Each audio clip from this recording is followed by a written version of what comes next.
रंगमंच कनाडा के silver Ghibli पेशकश आवारगी विद दानिश में आप सबका इस्तकबाल। सारी दुनिया में आबाद मेरे करम फरमाओं, दोस्तों, शागिर्दों और फैंस को जावेद दानिश का कनेडियन आदाब। मेरी जबीन अकीदत सलाम कहती है। टोरंटो की एक रोशन सुबह खिज़ां की खुनकी अपना रंग दिखा रही है, मगर नफरत और मोहब्बत के कशमकश वाले इस दौर में हौसला रखिए, जीत आखिरकार मोहब्बत की हुआ करती है। मुस्कुराइए कि एक घंटे के लिए सही आप जावेद दानिश के साथ होंगे। हर सनीचर की सुबह आपकी मुलाकात किसी फनकार से होती है। हमारी खुशबख्ती है कि आज हमारे साथ हमा जहद शख्सियत अदीब व शायर क़िबला अनीसुर रहमान साहिब हैं। उनके इस्तकबाल के लिए वकील अख्तर का लाजवाल शेर पेश खिदमत है। आपसे झुक के जो मिलता होगा उसका कद आपसे ऊंचा होगा। विदाउट मच अडू, मोहतरम अनीसुर रहमान भाई, वेलकम टू आवारगी विद दानिश। आदाब। आदाब, आपको भी आदाब। कैसे हैं हजरत? मैं बहुत ठीक हूँ, खैरियत से हूँ और उम्मीद है कि आप भी बखैर होंगे और अहले आयल के साथ। जी जी बिल्कुल, सब खैरियत है। बिल्कुल बिल्कुल। यू आर लुकिंग गुड माशाअल्लाह। आप भी बहुत तो बहुत ये अच्छे लग रहे हैं। 19 जो है साहब, आजमाइशें इसकी जारी हैं। ये वबा बला गिला क्या है? ये आपके लिए रहमत है या जहमत? दानिश साहब, मेरा ख्याल है कि ये वक्त बहुत ख़ास है हमारे लिए और हम सब की ज़िंदगी में एक अजीब सा दौर है जिससे हम गुज़र रहे हैं। कोई वक्त मुझे नहीं मालूम कि कौन सा वक्त अच्छा और बुरा कहना चाहिए हमें, बल्कि वक्त जो हमें मिलता है उसे हमें अच्छा बनाने की कोशिश करनी चाहिए। ये एक यानी हमारे सामने तारीख़ का एक दौर है, हम तो कहते हैं, और इसके पहले भी इस तरह के मौक़े आए हैं कि इंसानों को अलग रहना पड़ा है, एक दूसरे से रिश्ते टूट गए हैं, बहुत सी मौतें हुई हैं। तो ये ज़माना भी वही है जिसमें यही सारी चीज़ें रिपीट हो रही हैं एक तरह से। तो मैं तो ये समझता हूँ कि ये एक तरह से तारीख़ का एक सिलसिला है और इसमें जो नशीब व फ़राज़ है उसके साथ हमें ज़िंदा रहना और इसका हुनर आना चाहिए। तो मेरा तो ख़्याल ये है कि ये कोविड-19 जो है हमें ज़िंदा रहने का एक नया तरीक़ा और एक नया सलीक़ा बख्शता है। बिल्कुल। और कोविड-19 से हम लोगों ने यानी जो हम इससे नबर्द-आज़मा हुए तो हमने सीखा भी कि इसको इन दिनों को कैसे गुज़ारें। तो ज़ाहिर है कि इसमें तकलीफ़ें भी हमने लोगों की देखी, कुछ हमें भी ज़हमतें उठानी पड़ी, वो सब अपनी जगह है। लेकिन इसका एक दूसरा पहलू भी है जो बहुत मुस्बत है। वो ये है कि इस ज़माने में हमने काम बहुत किए और जी। लिखा भी बहुत, पढ़ा भी बहुत, घर में रहने का मौका मिला तो अफ़राद ख़ाना को भी करीब से देखने का और एक नए अंदाज़ से देखने का भी मौका मिला। तो एक तरह से ये रहमत है। तो बहुत दोनों ज़रूरी। चीज़ें हैं और कोई ज़िंदगी ऐसी नहीं होती जिसमें रहमत ही रहमत हो। ये तो एक तरह का मिक्सचर है और एक ऐसा डिस्पेंसेशन है जैसे हमको और आपको, पूरी दुनिया के लोगों को इस वक़्त गुज़रना पड़ रहा है। तो हमें देखना ये चाहिए कि इस वक़्त को हम अपने लिए साज़गार कैसे बनाएँ और जीने के इस अमल को कैसे अपने लिए बेहतर से बेहतर बना सकें। वाह वाह साहब, बातें शुरू करने से पहले हमारे बिरादरी के लोग, आपके चाहने वाले सब हमारे दीवार के नीचे आ चुके हैं। अल्लाह, और बहुत खूब, तो बहुत खूब। पहले तो सफदर इमाम कादरी भाई बहुत ही हमारे करम फरमा जी, दोस्तों में मेरा है। सलाम कहें तो उनको। अब्दुल साहब आदाब। और अनम चौधरी साहबा देख रही, उस्मा दानिश साहबा आपको आदाब कह रही हैं, दूसरे कमरे मेरा से भी देख। आदाब कहें, मेरा भी आदाब कहें उनको। मोहसिन खान भाई देख रहे हैं लखनऊ से। नियाज जयराजपुरी भाई देख रहे हैं आजमगढ़ से। अरे वाह! और वाह, वाह! मोहम्मद मुर्शिद देख रहे हैं। अबूजर सिद्दीकी साहब, रसूल साकी हमारे दोस्त, हाँ, हाँ, हाँ, हाँ, हाँ। आदाब वो देख रहे हैं। संगीता खन्ना अहमद हमारी बहुत अच्छी दोस्त हैं, ये न्यूयॉर्क से देख रही हैं। और बहुत खूब। आदाब संगीता। नीलोफर परवेज साहिबा देख रहे हैं, अबूजर सिद्दीक भी शामिल हुए। आप सबों को आदाब। तो आजाद बात हम शुरू करते हैं। और हमारा भी आदाब दानिश साहब इन सबको पहुँचाएँ। ये बिल्कुल। दरअसल आपका मैजिक है जो इतने लोगों को आवारगी विद दानिश के ज़ेर साया ला के खड़ा कर देता है और मुझे भी बहुत खुशी है और मैं भी इन सबका शुक्रिया अदा हमें करता हूँ और बहुत उनकी बहुत मोहब्बतें। शुक्रिया। फरहत शुजात साहिबा देख रही हैं, आपको भी आदाब। मगर साहब ये है कि तमाम दोस्तों को मैं ये बताता चलूं कि बेपनाह मोहब्बतें हैं हमारे दोस्तों की, वो सब हर हफ्ते शामिल होते हैं हमारी बाजमात इस प्रोग्राम में। मगर हम सबों के सवालात नहीं ले सकते। बहुत दफ़े ये होता है कि जब बात होती है तो इतनी हमारे जो भी मेहमान आता है वो इतना दिलचस्प होता है कि बहुत दफ़े बात जो है सिर्फ स्क्रीन पे हमारी नज़र होती है, मैं सेल पे चेक नहीं कर पाता कि कौन कौन आ रहा है। सबूत लाल साहब दिल्ली से मेरे ख्याल में आदाब कह रहे हैं, और सोद हलीमा साकी साहब है ये। और उमर मंजर सुबह भाई सब आदाब लखनऊ से। आपको। हाँ, जी जी, अच्छा। आप सबों का बहुत बहुत शुक्रिया। तो अब हर फनकार का एक शरीर बचपन भी हुआ करता है। तो आज का संजीदा अनीसुर रहमान ओहो। बचपन में कैसा था और कहाँ था? हाँ साहब, बचपन में जहाँ तक मुझे याद है, मैं वालिदैन के साथ, हमारे वालिद पेशे से डॉक्टर थे, तो जहाँ जहाँ उनका तबादला होता था हम उनके साथ साथ, हमारी अम्मी और हमारे 2 छोटे भाई और हम लोग 3 साल और 2 साल पे हम एक जगह से दूसरी जगह उनके हॉस्पिटल में और उनके क्वार्टर्स में रहा करते थे। वो स्कूल का ज़माना था। ये किस उसके जगह? बाद जी, ये कहाँ पर? ये बिहार के मुख्तलिफ मुख्तलिफ अस्पतालों में, जी, मुख्तलिफ जगहों पे उनके तबादले होते रहे और हम उनके साथ-साथ चलते रहे। तो स्कूलिंग गोया कि हमारी कहीं कभी यहाँ हुई, कभी वहाँ हुई, फिर उसके बाद किसी तीसरी जगह हो गई। तो बचपन की यादें बहुत सी हैं, जिसमें से एक छोटा-सा शेयर कर लूँ आपसे जी कि एक जरूर। अस्पताल में अब्बा पोस्टेड थे और तबादला हुआ तो वहाँ से उनको निकलना पड़ा, तो सारा सामान ट्रक पे लाद दिया गया।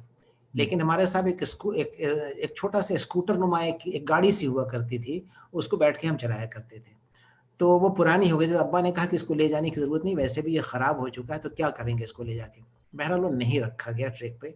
वो मुझे आज तक याद है कि मेरी मेरी मोटरसाइकिल जो है, या जिसको कार-नुमा मोटरसाइकिल थी, वो छूट गई साहब, और वो मुझे पता, और मैं समझता हूँ कि मेरे लिए मेरे एक नज़्म का ये उन्वान भी है और मौज़ू भी है, और मैं कभी न कभी इसको रक़म ज़रूर करूँगा। हाँ जरूर बहरहाल उसके कीजिए। बाद कॉलेज की ज़िंदगी शुरू हो जाती है।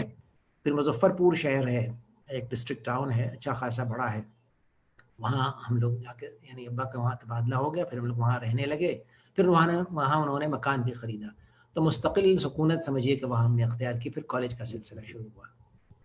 कॉलेज आपने मुजफ्फरपुर में ही किया? जी, बिहार यूनिवर्सिटी है मुज़फ़्फ़रपुर में, वहीं से हमने अपनी पूरी तालीम मुकम्मल की, कॉलेज की तालीम, और उसके बाद से वहीं मैं रिसर्च स्कॉलर हुआ, फेलोशिप मुझे मिली। फिर मैंने पीएचडी का काम वहाँ किया, और पीएचडी करने के बाद फिर हमने 1 साल की मुलाज़मत भी वहाँ की, लेक्चरर हो गया था। अच्छा। और उसके बाद 1979 में मैं वहाँ से रुखसत हुआ। अब 40 साल होने को आए, या शायद हो चुके होंगे, मेरा ख़्याल होने वाले हैं, ये समझ लें आप। तो उसके बाद मैं जामिया चला आया था 79 के सितंबर, 27 सितंबर से लेकर मैं जामिया में रहा, और उसके बाद वहाँ से मैं फ़ारिग हुआ। सुपरएनुएशन हुआ मेरा 30 दिसंबर को 2015 में। उसके बाद फिर मैं, एक दूसरी ज़िंदगी है, बिल्कुल आज़ादाना तौर पे, लेकिन मेरा ख़्याल ये है कि मैं शायद पहले से ज़्यादा मशगूल हो गया हूँ।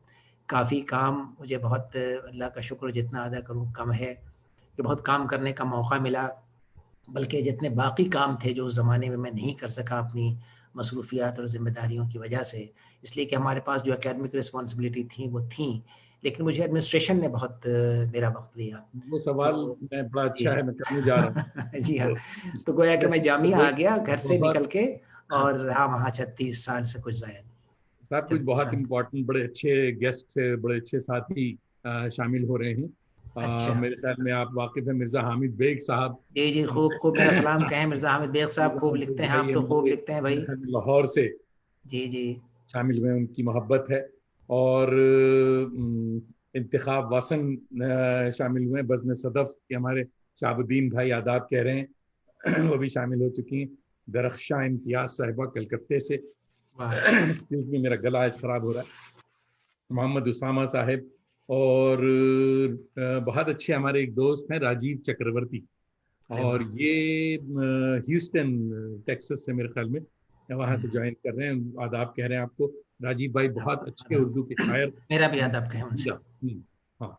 और आराधना आशीष प्रधान साहिबा देख रही हैं मेरे ख्याल में लखनऊ से, और दिल्ली से हैं, दिल्ली से हैं।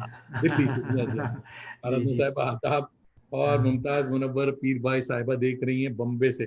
भाई लोगों की 5,000 ये तो आपकी मोहब्बतें हैं जनाब, ये तो जो मैं लोगों को भूल जाता खींच-खींच हूँ के कि ये लाई हैं कहाँ दुनिया से के हैं। अलग-अलग कोनों से। हाँ, तो कताना शौकत भी देख रहे हैं। तो आप सबों का बहुत बहुत शुक्रिया। सुनते रहे, बड़ी दिलचस्प बातें हो रही हैं हमारी। तो मुजफ्फरपुर से जामा मिल्लिया इस्लामिया तक के सफर की रुदाद आपने बताई। जी तो मगर इस्लामिया जामा मिल्लिया में पहुंच के एक बड़े मजे का सवाल ये है साहब जी कि दरस व तदरीस के अलावा आप जामिया के रजिस्ट्रार भी रहे हैं। जी और शायद मुशीर हसन साहब का जमाना था 2009। जी हाँ रजिस्ट्रार ऑफिस अटेंड करने से पहले किबला आप सुबह 8 बजे अपनी क्लास भी जरूर लिया करते थे, जबकि आम तौर जी पे जी जी ऑफिस जी होल्डर्स ऐसा नहीं करते। तो ये हाँ आलम चौक का देखा न जाए, खुद है या खुदा देखा न जाए। देखा कुछ नहीं बताएं जाए। इसके बारे में। दानिश साहब, मैं बताऊं आपको कि मैं यानी शुरू से लेकर और आखिर तक मुस्तकिल किसी न किसी ओहदे पे रहा, अपनी जो टीचिंग है उसके अलावे। और जो पहले वाइस चांसलर हमारे थे, जो मॉडर्न जामिया के आर्किटेक्ट कहलाते हैं, और मैं भी बहुत अकीदत से उनका नाम लेता हूँ, अनवर जमाल किदवई साहब।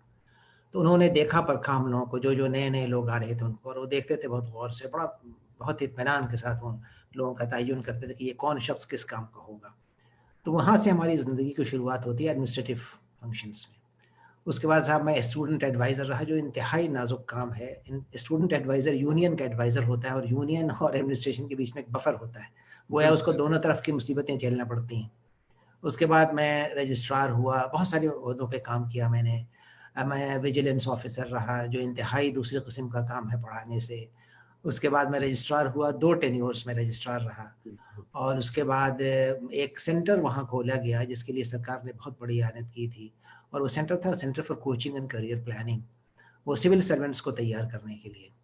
और उस ज़माने के जो वहाँ वाइस चांसलर थे, उन्होंने मुझे ये ज़िम्मेदारी उसका डायरेक्टर बनाया, और कहा कि साहब आपके सामने 2 साल हैं, और 2 साल में हमें चाहिए साहब रिज़ल्ट, और रिज़ल्ट चाहिए कि कम से कम 5 सिविल सर्वेंट्स आप देंगे। तो मैंने कहा साहब, मैंने ये चैलेंज कबूल किया आपका, और शुरू करता हूँ काम। तो बहुत ज़बरदस्त तरीके से काम शुरू किया। तो पहले साल हमने 7 सिविल सर्वेंट्स दिए, 5 का टारगेट दिया गया था। और इसके बाद जब तक मैं वहाँ रहा 4 साल तक, ये तादाद बढ़ती चली गई, बढ़ती चली गई, और अब सूरत ये है कि वहाँ पे कोई 25-30 सिविल सर्वेंट्स हर साल वहाँ से पैदा होते हैं। बहुत बड़ी बिल्डिंग हमने बनाई, बहुत सारे लोगों को एम्प्लॉय किया। तो वो हमारा आखिरी गोया कि एक बहुत लंबा सिलसिला है, और इसमें कभी-कभी हमारी एकेडमिक लाइफ पे भी असर हुआ। ख़ास तौर पे जब मैं रजिस्ट्रार हुआ, तो मैंने उसको दूसरे तरीके से उसको एड्रेस किया। वो आपने सही कहा कि मैं क्लास लेता था सुबह वाली, और उसके बाद एक और मैं क्लास लिया करता था 1 बजे से 2 बजे, जो लंच का वक्फा होता था हमारे दफ्तर में, एडमिनिस्ट्रेटिव ऑफिस में। तो मैं वहाँ यूनिवर्सिटी में होता था पढ़ाने के लिए, और लंच में कर नहीं पाता था, और मैं फिर कहीं कुछ चुग लिया, कहीं कुछ शरबत पी लिया, और कुछ कर लिया। तो इस तरह काम चला, लेकिन मुझे बहुत खुशी थी कि मैं कुछ कर रहा हूँ अपनी यूनिवर्सिटी के लिए। बड़ी और बात। मुझे बहुत नवाजा है, मुझे अल्लाह ने इतना नवाजा, और इतना मुझे, यानी मैं जिक्र नहीं कर सकता, मैं शुक्रिया अदा नहीं कर सकता। एडमिनिस्ट्रेटिव पोजीशन, उसी तरह से एकेडमिक्स भी हमारे साथ साथ मैंने उसका ख्याल रखा। लेक्चरर हुआ, उसके ठीक जितनी मुद्दत होती है उसके बाद में रीडर हुआ। उस ज़माने में एसोसिएट प्रोफेसर नहीं होते थे, और उसको ठीक जब हमारी मुद्दत पूरी होती है उसके बाद में प्रोफेसर हो गया। तो को मैं 24 साल तक प्रोफेसर रहा वहाँ। और फिर उसके बाद मुझे फेलोशिप्स मिली कनाडा के, आपके यहाँ एल्बर्टा यूनिवर्सिटी में था, और उसके बाद मैं यूएस में फेलो था पर्ड्यू यूनिवर्सिटी में। तो मैं तो जितना शुक्र अदा करूं, बल्कि मैं तो अक्सर अपने दोस्तों से और बच्चों से ये कहता हूं कि मुझे उतना दिया है जितना शायद मैं डिजर्व नहीं करता था। माशाल्लाह माशाल्लाह। तो साहब हमारे दिल्ली से हजरत कहाँ चले गए, असल में मैं साथ साथ इसको वो भी देख रहा हूँ, देखते अतर थे। फारूकी भाई माशाल्लाह। हाँ वो अत्तर आए साहब बस आदाब भाई। तमीर ने देखा। वो उसके बाद अतर जी फारूकी जी साहब बहुत बहुत शुक्रिया, आदाब। और कलकत्ते से तैयब नुमानी भाई हमारे दोस्त हैं, वो देख रहे हैं, अनवर खान साहब देख रहे हैं, मोहम्मद अली अंसारी देख रहे हैं, और एक शानदार अहमद साहब हैं, आपको आदाब कह रहे हैं। So nice to see you Shandar Ahmad, professor and dean JNU।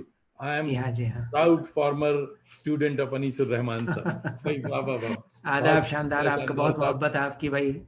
क्या शानदार एंट्री आपने दी भाई, वाह वाह वाह, बहुत अच्छे। तो आराधना प्रधान जिनका जिक्र आपने किया, वो भी हमारी तालिब इल्म रह चुकी हैं किसी ज़माने में। अच्छा और एक, अच्छा, हाँ हाँ, और एक बहुत बहुत उम्दा प्लेटफॉर्म है उनका मुक्तांगन, और वो इस हाँ, तरह के मुक्तांगन में बहुत उम्दा प्रोग्राम करती हैं, बड़े अच्छे, मैंने देखा उनके बहुत प्रोग्राम। अच्छे अच्छे प्रोग्राम करती हैं। हाँ, हम्म। तो जिया फारूकी साहब देख रहे हैं, जफर इमाम कादरी भाई बेतिया से शामिल हुए हैं, आदाब। और अहमद अशफाक साहब माशाल्लाह दोहा कतर से, तो बड़े बड़े लोग आ गए साहब, क्या बात है। और देखिए महमूदुल इस्लाम साहब बांग्लादेश से, वाह वाह तो वाह आप ये ना शिकायत कीजिएगा बांग्लादेशी आपकी कदर नहीं करते। बड़े बड़े आप वो सबों का जावेद बहुत दानिश बहुत की कदर है शुक्रिया ना। आजाद। समझे, हम फिर आपसे जुड़ेंगे, जरा सब कुछ बातें भी। महमूद अहमद साहब हमारे बड़े अच्छे दोस्त, और ये बहुत इम्पोर्टेंट शख्स है, शाहिद अहमद देलवी साहब के साहबजादे हैं। अल्लाह माशाल्लाह माशाल्लाह, आप और सबको हमारा सलाम पहुंचे। सबों को अनीस भाई का भी सलाम, बहुत बहुत शुक्रिया। तो भाई बात ये हो रही है कि फैज साहब सलीबे मेरे दरीचे में, इसमें शामिल खत में लिखते हैं कि पूरी सेहत के साथ तर्जुमा करना बहुत अर्क का काम है, जिसमें तखलीक से ज्यादा मेहनत करनी पड़ती है। तो आप क्या कहेंगे? जी बिल्कुल सही कहा है कि अर्क़रेज़ी का काम है, हम्म, यानी एक किसी की तख्लीक है जिसका जामा और जिस यानी उस ऑथर की, उस शायर की शख्सियत में आप समा जाते हैं एक तरह से। हम्म, तो एक बहुत बड़ा ट्रांसफॉर्मेशन है, और उस ट्रांसफॉर्मेशन को आपने कबूल किया है जानबूझ के। हम्म, तो आपने एक डायलॉग कायम किया है हम्म, उस उस लिखने वाले के साथ या उस शायर के साथ जिसका तर्जुमा आप कर रहे हैं, और उस रिवायत के साथ भी आपने एक डायलॉग कायम किया है, वो शेरी रिवायत हो या फिक्शन की रिवायत हो। फिर एक डायलॉग आपने कायम किया है उस ज़बान के साथ जिस ज़बान में वो ओरिजिनली वो काम लिखा, यानी वो फ़न पारा लिखा गया था। तो ये जो डायलॉग का सिलसिला है ये बहुत तवील है, और ज़ाहिर है कि ये उतना आसान नहीं है, बड़ी अंग्रेज़ी का काम है, बहुत उम्दा लफ्ज़ आपने इस्तेमाल किया और बहुत वक़्त लगता है। ज़ाहिर है कि ये यानी कहा गया है तर्जुमे के बारे में कि इतना रिवीजन करना पड़ता है उसमें, और इतनी बार करना पड़ता है कि एक स्टेज पे आके आप कहते हैं कि बस यहीं तक, अब मुझसे आगे नहीं होता। तो आप वहाँ पे रुक जाते हैं। लेकिन अब अपने काम को जब वो छप के किताब आ जाती है या आपकी कोई चीज़ छप के आ गई और आपने पढ़ना शुरू किया, तो आपको लगता है अरे भाई ये क्या किया मैंने, ये जुमला और ये लफ्ज़ तो शायद ऐसे कहते तो बेहतर होता। तो हाँ, तर्जुमा दरअसल कभी ख़त्म नहीं होता, वो सिलसिला कभी ख़त्म नहीं होता। मेरा अपना ख़्याल ये है कि सिर्फ़ मुतरज्जिम नहीं, बल्कि लिखने वाला भी अपने आप को बार-बार रिवाइज़ करता है, यहाँ तक कि उसकी किताब छप चुकी होती है, फिर भी वो समझता है कि शायद इस किरदार ने ये डायलॉग इस तरह बोला होता, या ये शेर हाँ, में ये लफ्ज़ मैं इस तरह कहता तो शायद बेहतर शेर कहता। तो ये वाह, मुश्किल काम है, और तर्जुमे में आजकल ख़ास तौर पे अब बहुत कॉन्शियस हम लोग हैं, बहुत ज़्यादा इसकी फ़िक्र करने लगे हैं, और बहुत किताबें आ गई हैं, थियरी बहुत है तर्जुमे के बारे में, और वेस्टर्न यूनिवर्सिटी से निकली हुई थियरीज़ है, लेकिन हिंदुस्तान की थियरीज़ भी अपनी जगह पे मौजूद हैं, जिस पे हमने कम ध्यान दिया है। तो हम्म, तर्जुमे के बारे में उसके मुतालियात जो हैं, अब देखिए यूनिवर्सिटीज़ में बाज़ाब्ते यानी शोबे खुले हुए हैं तर्जुमे के और तक़ाबली मुतालात के, दोनों साथ-साथ चलते हैं, तर्जुमे भी और तक़ाबली मुतालियात भी। तो पूरी, अब जैसे हमारी किताब भी आपके पास है, वो भी आपने दिखाया था उसको, जी हाँ, उसमें उसमें इम्पोर्टेंट चैप्टर्स किताब। हैं। जी, जी, इन ट्रांसलेशन करके हम्म, पोज़ीशंस एंड पैराडाइम्स। तो उसमें मैंने इन्हीं मसाइल से गुफ्तगू की है, और कैसे तर्जुमे का, यानी क़ारी कौन है, मुसन्निफ़ कौन है, मुसन्निफ़ क्या आप में है या आप मुसन्निफ़ में हैं, या क्या सूरत है, ये डायलॉग कैसे एस्टेब्लिश हुआ, ज़बान किस तरह की उसकी थी और आपने कैसे ढाला उसको अपनी ज़बान। बहुत सी मुश्किलात हैं, बहुत से किस्से हैं इसके। तो एक तरह का डायलॉग भी, लेकिन तर्जुमा एक डिस्कोर्स भी क्रिएट करता है। वो डिस्कोर्स भी एक क्रिएट करता है, एक फ़लसफ़ा भी सामने आपके लाता है, और एक तरह से आपको एम्पावर भी करता है।